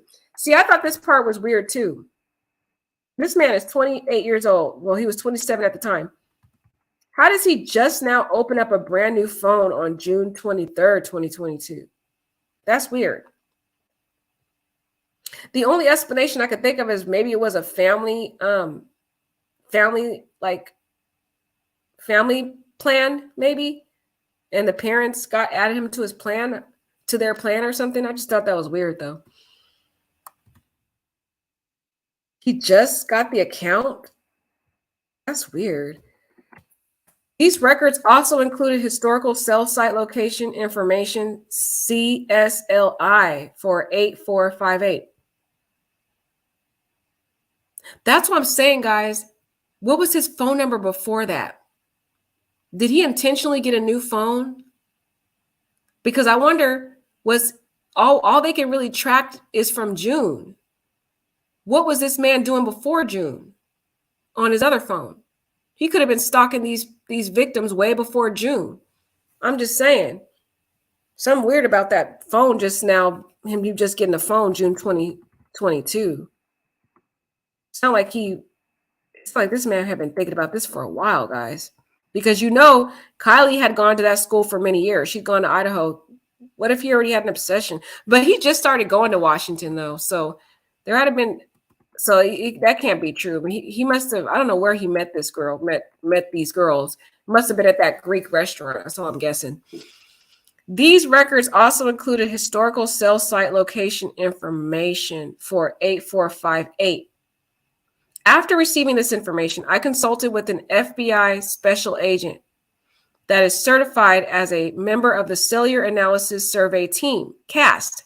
Members of CAST are certified with the FBI to provide expert testimony in the field of historical CSLI and are required to pass extensive training that includes both written and practical examinations prior to be certified with CAST, as well as the completion of yearly certification requirements. Additionally, the FBI cast SA that I consulted with has over 15 years of federal law enforcement experience, which includes 6 years with the FBI. Oh, they got the big guns. They got the FBI. They're not playing. From information provided by CAST, I was able to determine estimated locations for the 8458 phone number from November 12th, 2022 to November 13th, 2022, the time period authorized by the court. Notice that, the time period authorized by the court, because the court can only give narrow time periods that are relevant to the amount of probable cause that the officer provides to the judge. They couldn't go beyond that. They have to go back and they have to ask for another extended period. So let's see what they find. On November 13th at approximately 2:42 a.m., the 8458 phone was utilizing cellular resources that provided coverage to 1630 Northeast Valley Road, apartment G201, Pullman, Washington. So that means he was at his home. Hereafter, the Kohberger residence. At approximately 2:47 a.m., the 8458 phone utilized cellular resources that provided coverage southeast of the Kohberger residence, consistent with 8458 phone leaving the Kohberger residence and traveling through Pullman, Washington. Wow. Okay, so he starts driving his car, y'all. And guys, mind you, this affidavit is not going to include all the information that they have extracted from his cell phone. And you know he probably was searching up stuff about these girls too, also on his laptop. So there's a lot more circumstantial evidence that's going to go into the trial that we don't have. We're only getting the bare bones. And to me, just the bare bones alone is seeming persuasive before we get all the details. So they caught him leaving the Washington area. This is consistent with the movement of the white Elantra. So they're also establishing that his phone is moving in the same direction as his car, meaning the phone is in the car, basically. At approximately 2:47 a.m., the 8458 phone stops reporting to the network. So it looks like he was about to turn the phone off. He intentionally turned the phone off, which means that shows that intent part of it, that this was planned out. This was a planned attack. Because why turn your phone off when you're in a certain location? The officer says this is consistent with either the phone being in an area without cellular coverage, which I don't think that's the case. The connection of the network is disabled, such as putting the phone in airplane mode, which is probably what he did, or the phone is turned off. Yep, he did that on purpose. Shady. He thought he was smart, guys. He thought he was smart. This man is sick. Sick pervert. That's what he is, a sick perv. The 8458 phone does not report to the network again until approximately 4:48 a.m., at which time it utilized cellular resources that provide coverage to ID State Highway 95 south of Moscow, ID near Blaine, ID north of Jidis. Between 4:50 and 5:26 a.m., oh, that's when he turns it back on, y'all. The phone utilizes cellular resources that are consistent with the 8458 phone traveling south of Idaho State Highway 95, Jidis, Idaho, then traveling west towards Uniontown, Idaho, then back to Pullman, Washington. See, this is the problem with him and a lot of people in our modern times. People can't seem to live without technology. And that's what got him hung up. He thought, oh, I'm just going to turn it off during this time frame, which makes him even more obvious because that's going to be very obvious to a jury. They're going to already be able to pick that up, that he turned it off during the time he committed the crime. And all of a sudden he turns it on. And when he turns it back on, he's still in Idaho, though. That's the dumb part about it. After the crimes are committed, he's in Idaho still. He's on the South Idaho State Highway. So it's like, bro, even though you're not at the crime scene, you're near the Idaho State Highway. You're on the Idaho State Highway traveling south.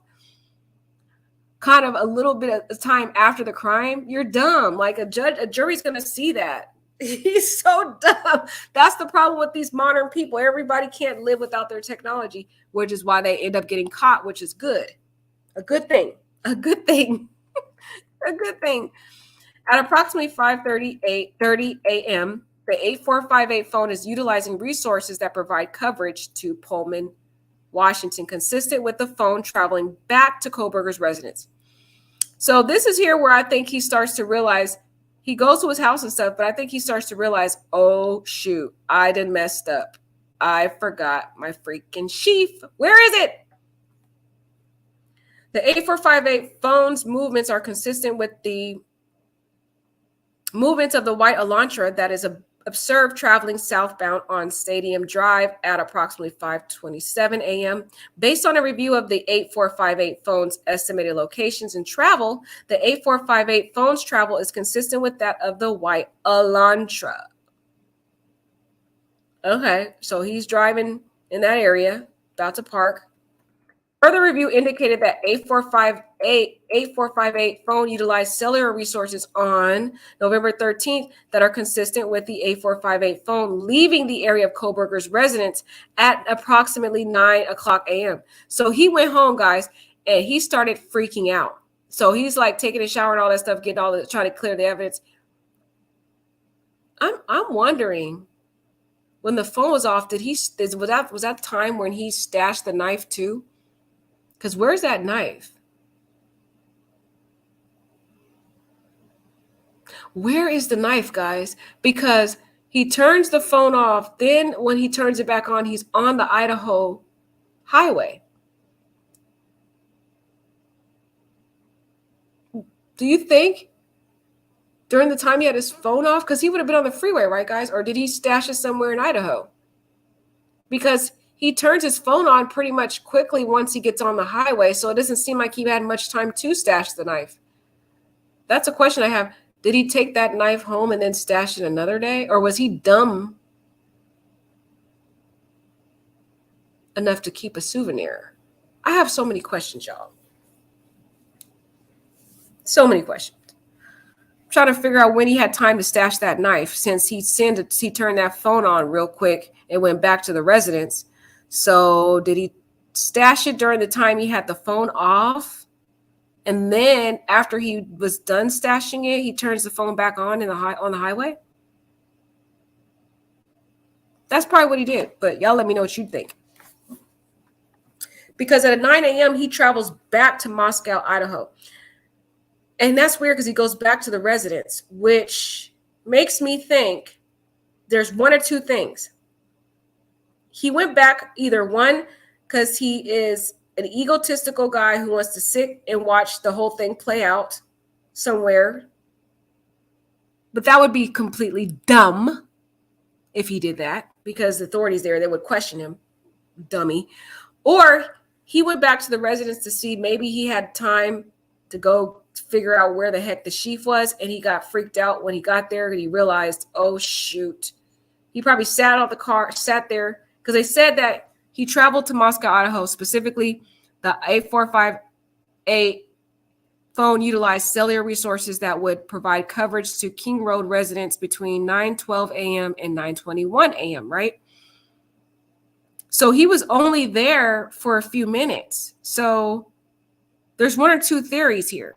Either he went there because he's egotistical weirdo. He wanted to sit there and watch the whole thing play out. You know, some criminals do that. They go back to the scene and they want to just enjoy watching the investigation. Or he went there because he freaked out and realized he messed up and forgot the sheath, and he was stressed out because after he had finished, you know, cleaning up and all that, he really realized, oh, shoot, where's the sheath? Probably thought he'd go back and try to retrace his steps, but realized or got freaked out and left. What do you guys think? Why he went back to the crime scene? That's weird, right? Why did he go back? Only thing I could think of is he probably went there to look for the sheath.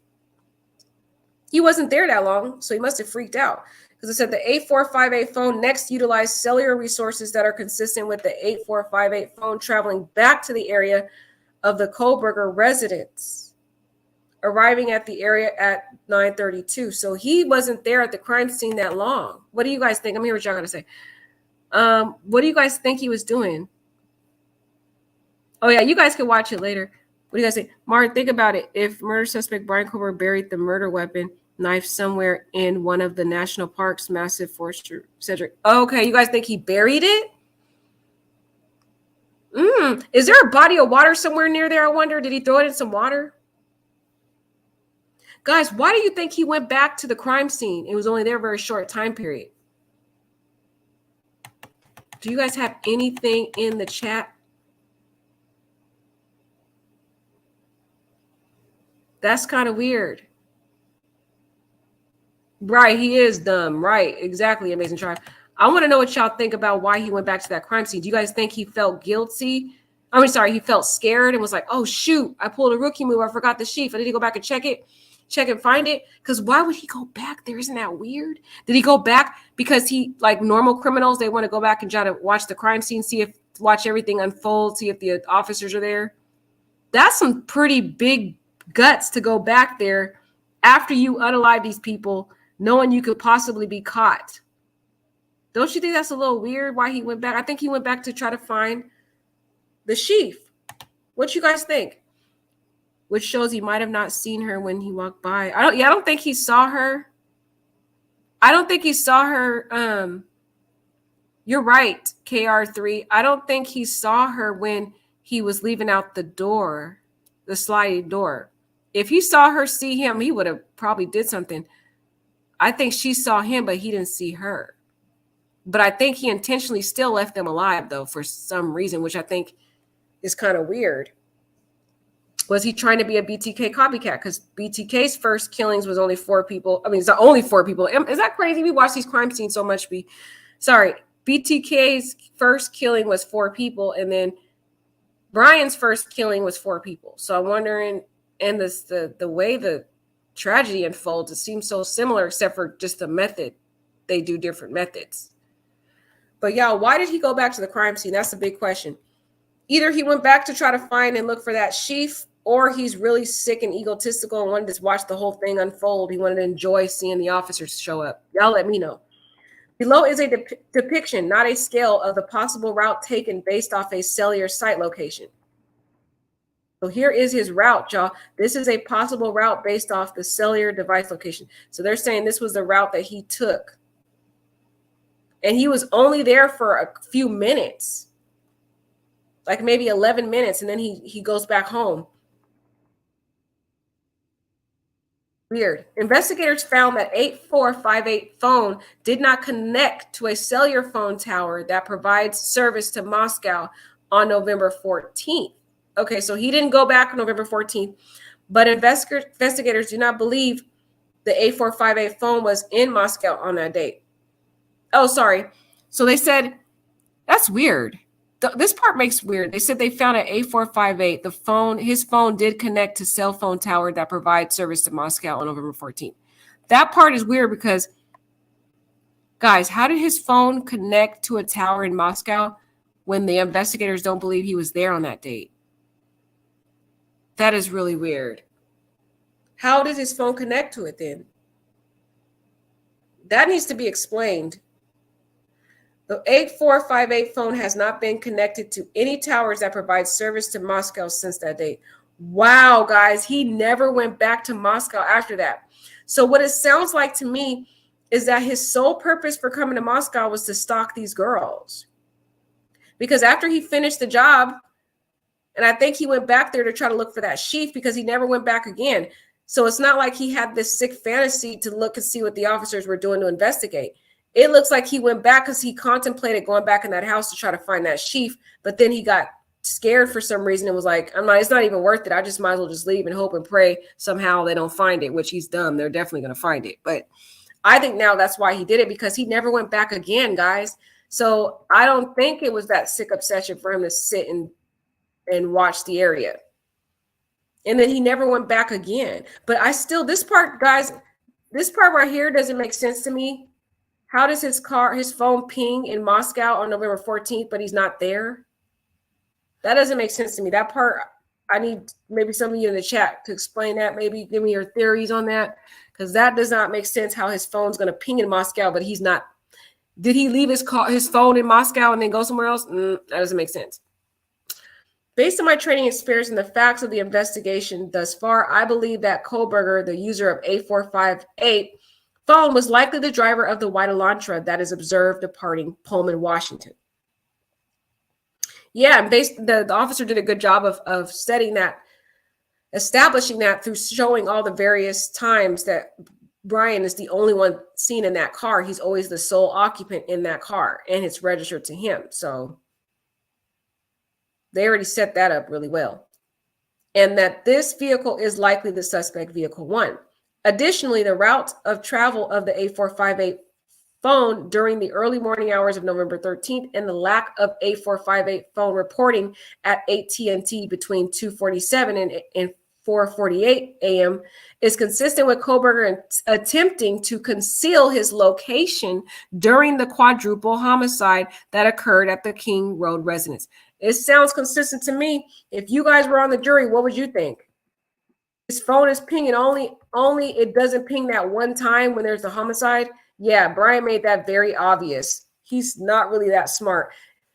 He thought he could outsmart the officials, but his arrogance is what literally got him in trouble. And just like Kaylee's father said, he was going to make some mistake, and clearly it was leaving that sheath there. I still just find the location of the sheath to be quite interesting, how it's just placed next to Maddie. That's just kind of weird how neatly it was placed, but hey, who knows? On December 23rd, 2022, I was granted. See, he did. So at this point, December 23rd, he asks for a more extended search of the phone. Okay. So because he has more evidence now, so he brings this additional evidence to the judge. He tells the judge why he needs an extended period of time. He needs a search warrant to be able to look into Bryan's phone records for a more extended period of time. And he needs to be able to establish that, because the defense attorney, she's going to look at that basis, and she is going to be arguing why they didn't have valid probable cause and why that evidence should be stricken from the and suppressed. It should not, the jury should not hear that evidence. So he better have some strong evidence for that. So he says he was granted a search warrant. So it better be a good basis. I'm just saying, it sounds like he's doing a good job on this probable cause statement. So the probable cause statement he submitted for the additional search into the phone for the extended period, it should be a good basis. I'm assuming, because he looked like he did a good job for this. So he was granted a search warrant for Kohberger's historical CSLI from June 23rd, 2022 to current. That is a huge period of time, y'all. They're asking for several months. And what frustrates me about this is the officer was only limited to June, because that was when Bryan opened this phone line up. That's why I'm like, there's something really weird about that. This is a 27-year-old man. Why does he just now open this cell phone? What cell phone did he have before? I have huge questions about that. There's a telltale this question that sticks out to me that makes me think this guy had planned this way before even this happened, way before June when he got this phone. He probably was stalking these girls. I just feel something's weird about it. Just saying. I don't know. He might have been in the area. I know he had graduated May, so he might have came by the campus, started getting prepared for the semester. Who knows? Might have saw him at a party. Who knows? A bar. Because Kaylee and Maddie and all them go to bars too. They were at a bar that night. So, and Bryan goes to bars. He frequents bars. He might have met them at a bar at one of the late night party days. You never know. This guy never sleeps. He never sleeps. So who knows? I wonder I really want to know where this all started, man. I can't wait for the trial. We got many years to wait.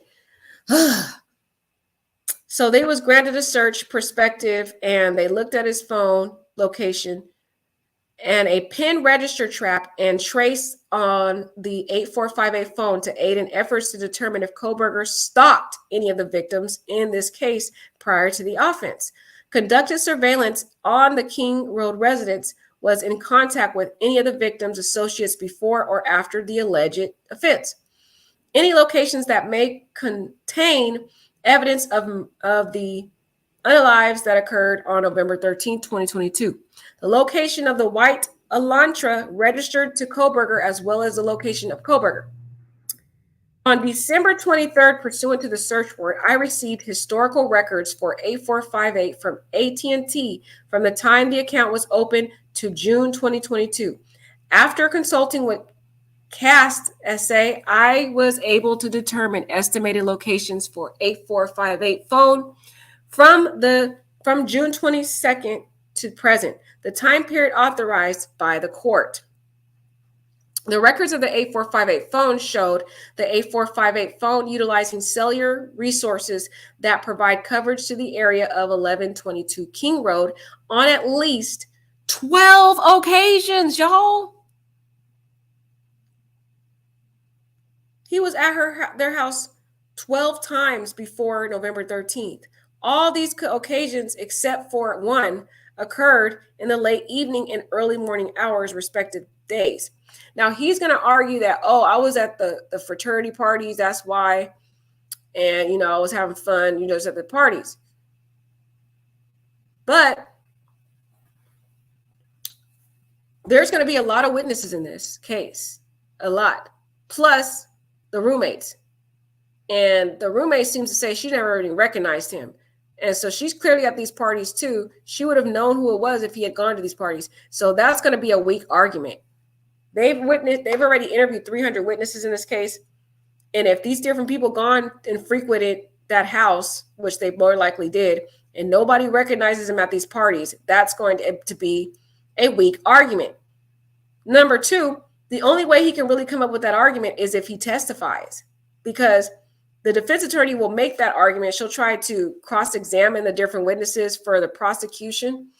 But I'm pretty sure, and I'm speculating that these witnesses are going to say they don't recognize this guy because they don't know him. Number one, he's a PhD student. These kids are undergrad fraternity kids. Like, when does PhD students go to undergrad parties? I don't know. I don't usually see that. So, even the whole crowd doesn't mix. Number two, if none of these witnesses say they even recognize him at any of these parties, the only way that information is going to really come out as evidence is if he testifies, which means that prosecutor is going to throw him under the mud. And normally, defense attorneys do not want their defendant to ever testify, period, because they know that would be horrible for their client, and it just opens a can of worms for the prosecution to slaughter that defendant on the stand and more than likely get a conviction because the prosecution is going to just destroy him. So I think that's going to be a weak argument that if he tries to come with that argument. Also, again, we have to understand that we're only getting the bare bones of what this officer has, but he has a lot more related to these evenings and how long Bryan was there. And if Bryan was just there casing the area for like 30 minutes, him saying he's at him saying he's at a fraternity or sorority party at the house is not going to fly. Like, every time you come for 30 minutes to these parties and then you leave? That's weird. So, and then there's one day where he's not even there during the evening and morning hours. So again, that's not going to fly. So I think that argument's going to be a weak one. I heard a lot of people saying that around the YouTube streets. I don't think it's going to be a strong one at trial, but we shall see. On one of these occasions on August, y'all, 21st. This is so sick. He's been stalking them for months. Ew. You remember Kaylee said she had a stalker and he's stalking the house. What if he is her stalker? This is what I kept telling you guys the other video I had, that I keep thinking it's Kylie that's the one. But hey. Oh my God. And he likes coffee, and Kylie drinks a lot of coffee based on her Instagram. We're going to look at her photos after this, but let's go on this. On one occasion, on August 21st, 2022, 8458 phone utilized cellular resources providing coverage to King Road residents from approximately. He's there for an hour. What a sick guy. Oh God. So he was at her house from 10:34 p.m. to 11:35 p.m. What a sick guy. Oh my God. He's sitting there at the house for a whole hour. What is he doing? Ew, he's so disgusting. He was sitting there outside watching. Providing coverage to the King Road residents. But then I'm wondering, he's going to argue he was at a party for about that time. That's a good solid amount of time, an hour. I'm interested in finding out really what's going on with him being at this house and what exactly was he doing. Because again, they're not going to give us the details. I'm pretty sure they're going to have witnesses that talk about this guy. Or seeing the car there. Or they probably have video surveillance of the car. Because you know they pulled, if they can track it back from that time period, because that's a long time period. That's back in August. I don't even know if people keep their footage that long. But if they're lucky enough to get the footage from back then, they can actually capture him there too. Ugh. This man was disgusting. What a sick psycho sitting there outside looking at these young girls. You little disgusting. Ugh. Pervert. He was a perv. A loner perv guy that watches PORN all day. Little weirdo. What a creep, guys. Sorry, I got stuck with that. That's disgusting. At approximately 11:37 p.m., this is when he stopped, guys. See, he got caught.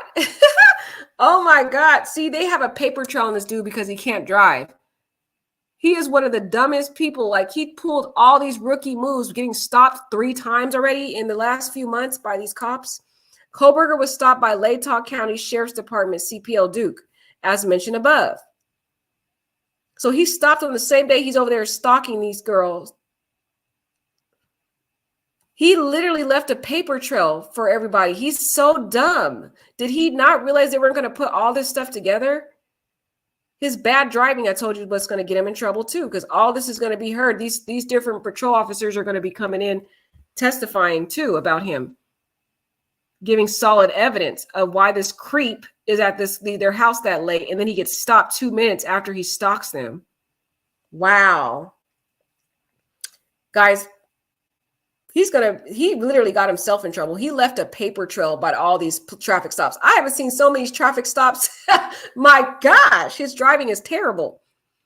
The 8548 phone was utilizing cellular resources consistent with the location of the traffic stop during this location, and that was Farm Road and Pullman Highway.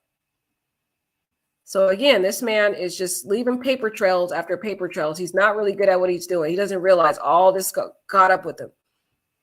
Dumb rookie moves. Further analysis of the cellular data provided showed the 8458 phone utilized cellular resources on November 13th, consistent with the phone traveling from Pullman, Washington to Lewiston, Idaho via U.S. Highway 195 at approximately 12:36. So this is after this is before. Wait, no. Because November 13th, it happened around 4 a.m. So he goes back to Idaho in the afternoon. So he went there, did the killings, comes back at 9 a.m., leaves, comes back at 12:36 a.m.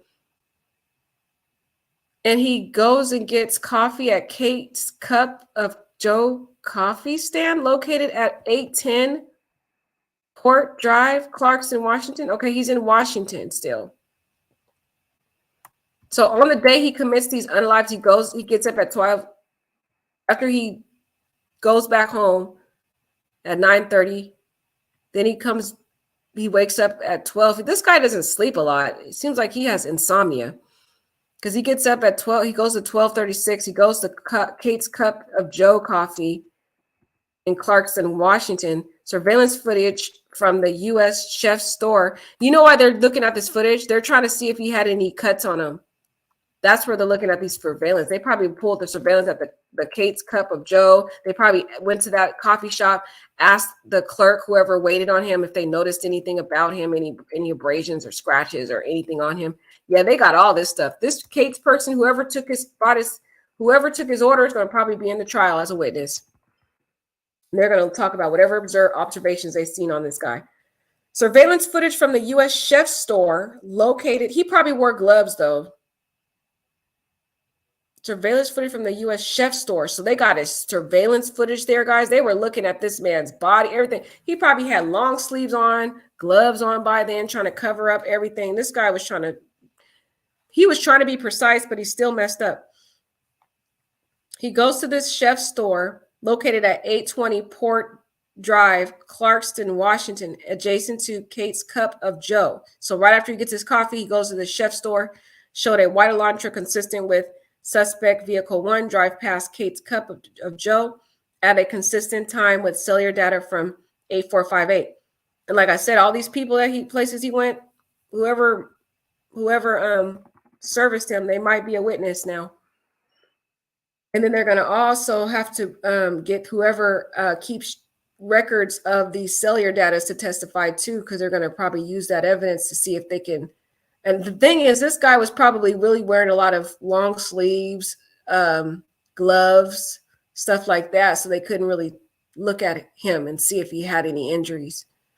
At approximately 12:46 p.m., the 8458 phone then utilized cellular data in the area of the Albertsons grocery store.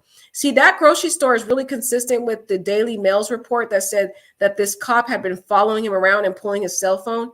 This sounds like this officer who wrote this probable cause affidavit is the friend of that lady who spoke to Daily Mail, because he's the one that's pulling all these records saying, and he saw him at a grocery store. So probably when Bryan was at that grocery store, in the area of the grocery store, probably saw the gloves, because he goes to a store at 400 Bridge Street in Washington, Clarkston, Washington. Surveillance footage obtained from the Albertsons shows Kohberger exit the white Elantra consistent with the suspect vehicle 1 at approximately 12:49 a.m. He doesn't sleep, though. It's kind of disturbing how this man literally doesn't sleep a lot. Very eerie that he's a night owl. No wonder he got those big old eyes. He up all day, all night. Interior surveillance cameras showed Kohberger walk through the store, purchase unknown items at the checkout. Oh, they got all that stuff. This is probably when he wore the gloves, guys. Remember they're talking about that on the Daily Mail? I think this is when they noticed, because they looked at all the surveillance. They don't need to put all what they saw on the surveillance really in this affidavit, because it's not necessary for probable cause. But I'm pretty sure that officer's seen some stuff. But I don't think they've seen all the abrasions, because Bryan really thought this stuff out. He probably had, I'm interested in seeing the video, see what he was wearing, but he probably had long sleeves, the gloves on. He was trying to cover up, y'all. So he got there, he gets some items, and then he leaves at approximately 1:04. So he wasn't even there that long p.m. He just went in and went out, looks like. Kohberger's possible path of travel is depicted below, not to scale.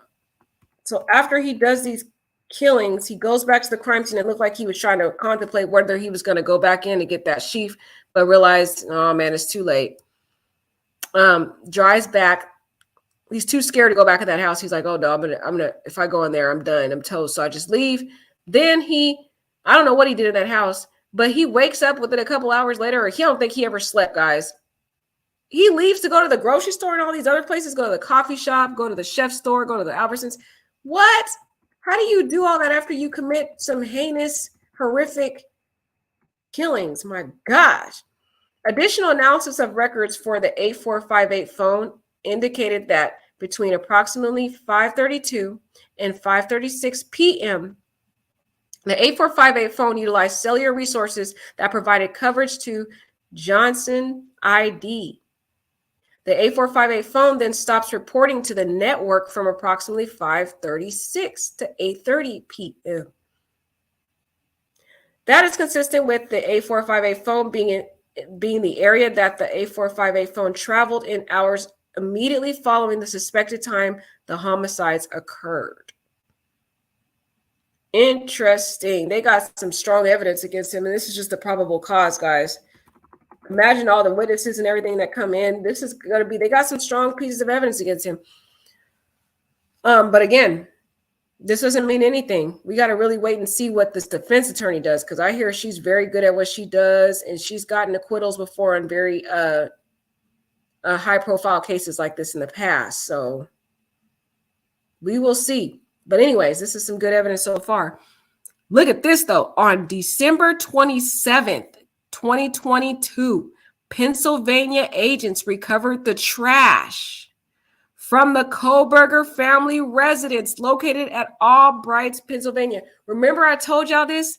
I said they probably went and was waiting for an opportunity to look into some trash to get his DNA, and that's how they did it. I was right. Told y'all. I knew they did the good old-fashioned DNA search of the trash can, and they did.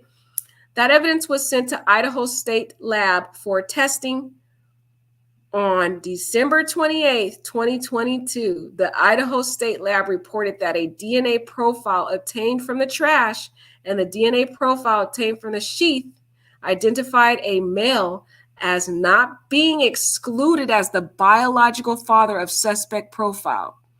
At least 99.9998% of the male population would be expected to be excluded from the possibility of being the suspect's biological father.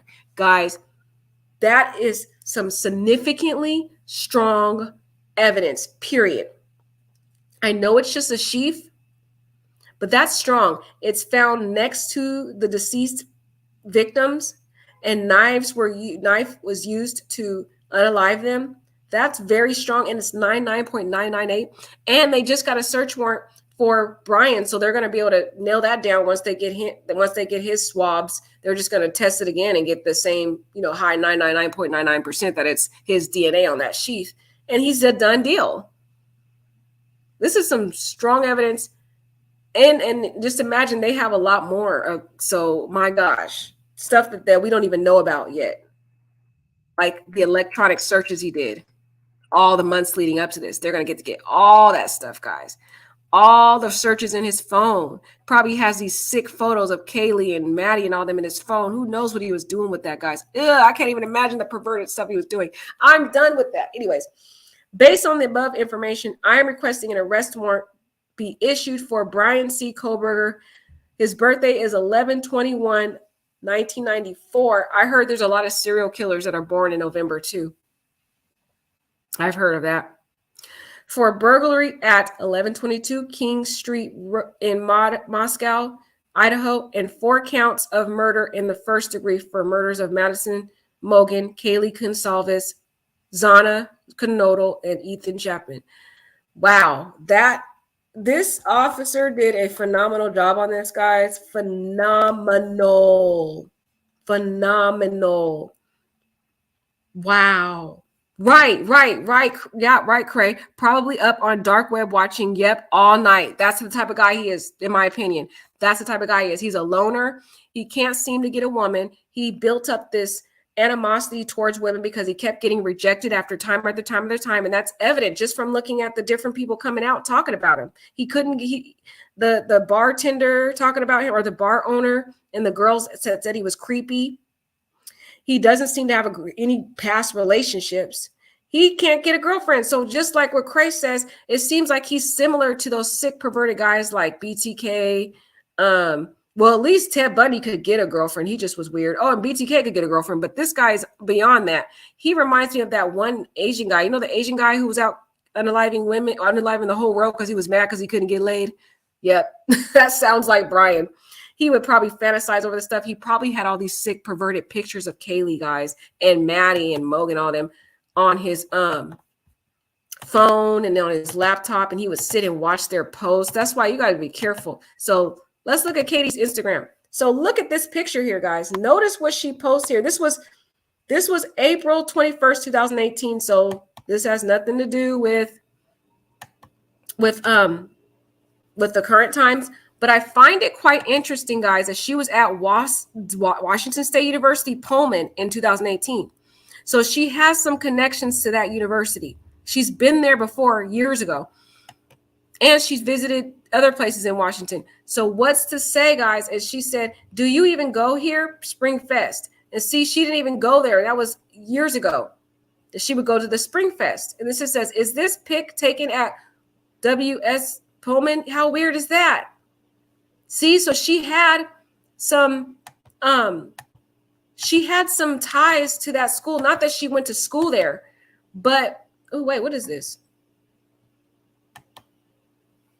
Sorry, guys. But she went there for Spring Fest and other things. So I'm starting to think that maybe she had gone to some of the parties there also.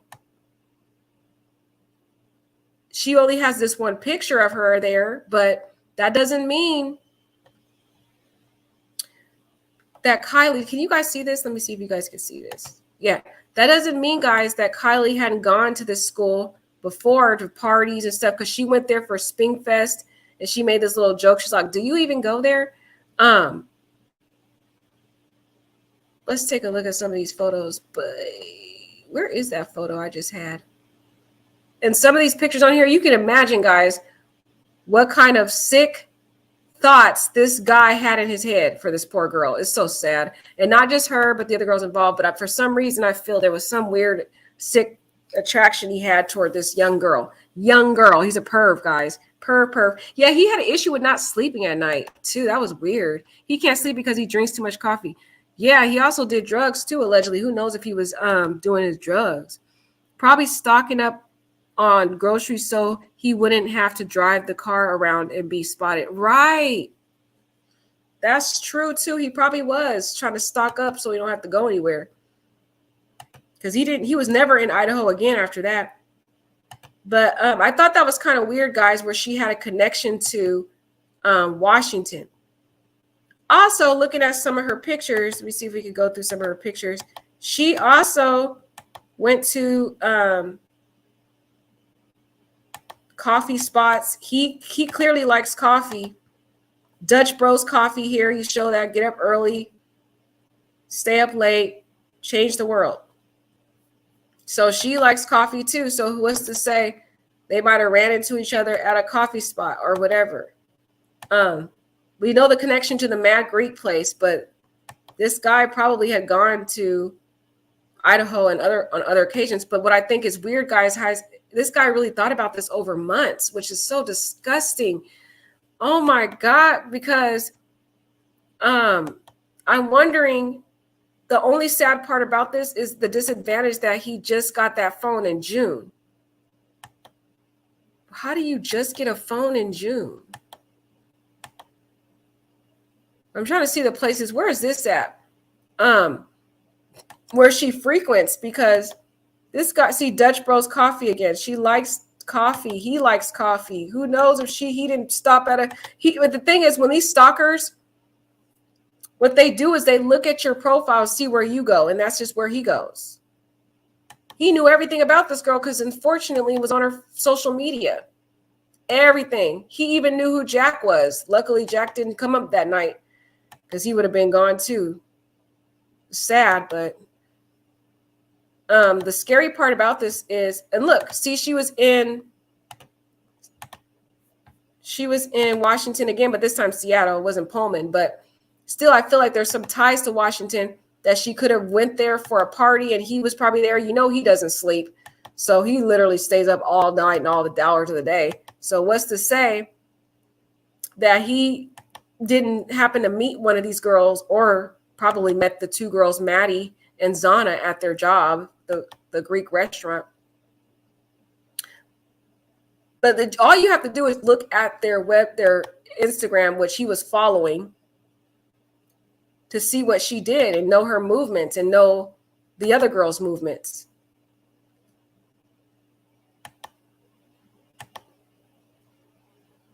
Interesting. And she does like Seattle. She's back in Seattle, which of course is not in Pullman, but still, she has the university right near her, and she has gone there for Spring Fest. So what's to say she doesn't go to Spring Fest every year?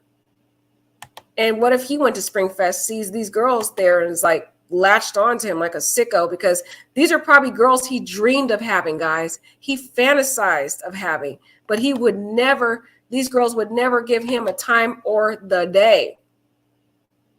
And so he just picked his prey like BTK and latched onto him, said, these are going to be the girls that I'm going to, the girls I would never be able to get in real life.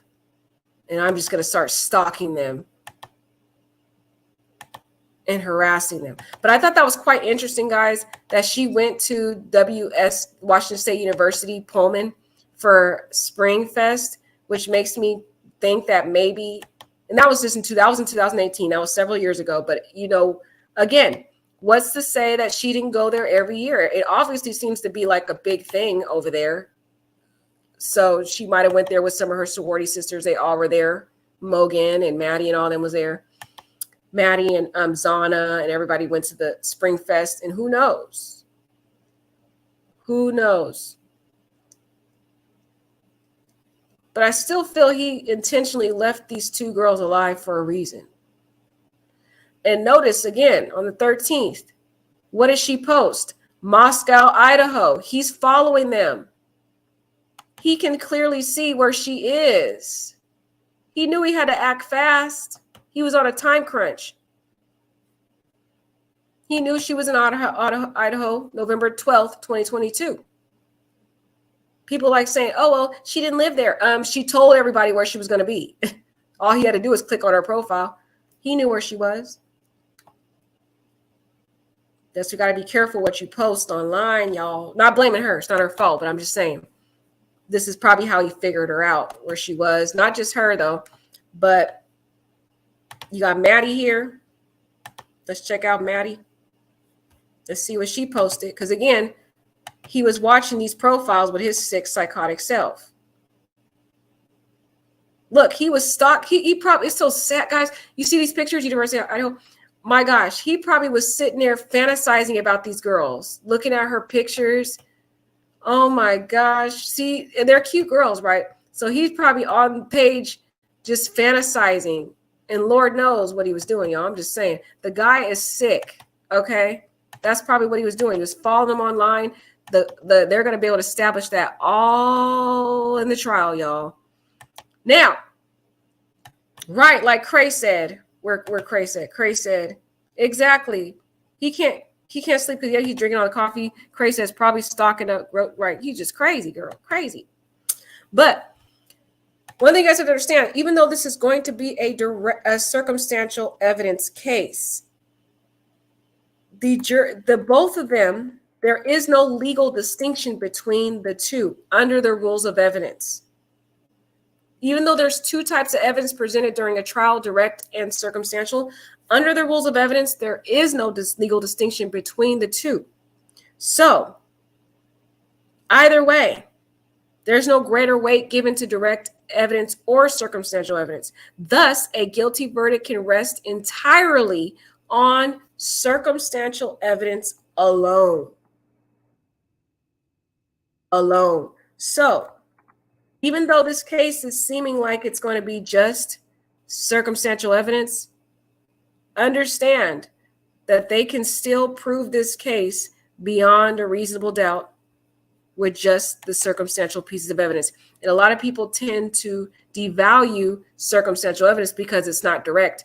But in the legal rules of evidence, when the jury is given instructions on how to evaluate the evidence, they're going to be told that they have to treat circumstantial evidence and give it the same weight that they would give direct evidence. So with that note, I'm going to end for the night, and maybe I will do an educational video one of these days on the difference between those two pieces of evidence. But since we've been on here for 3 hours, it's time for us to go.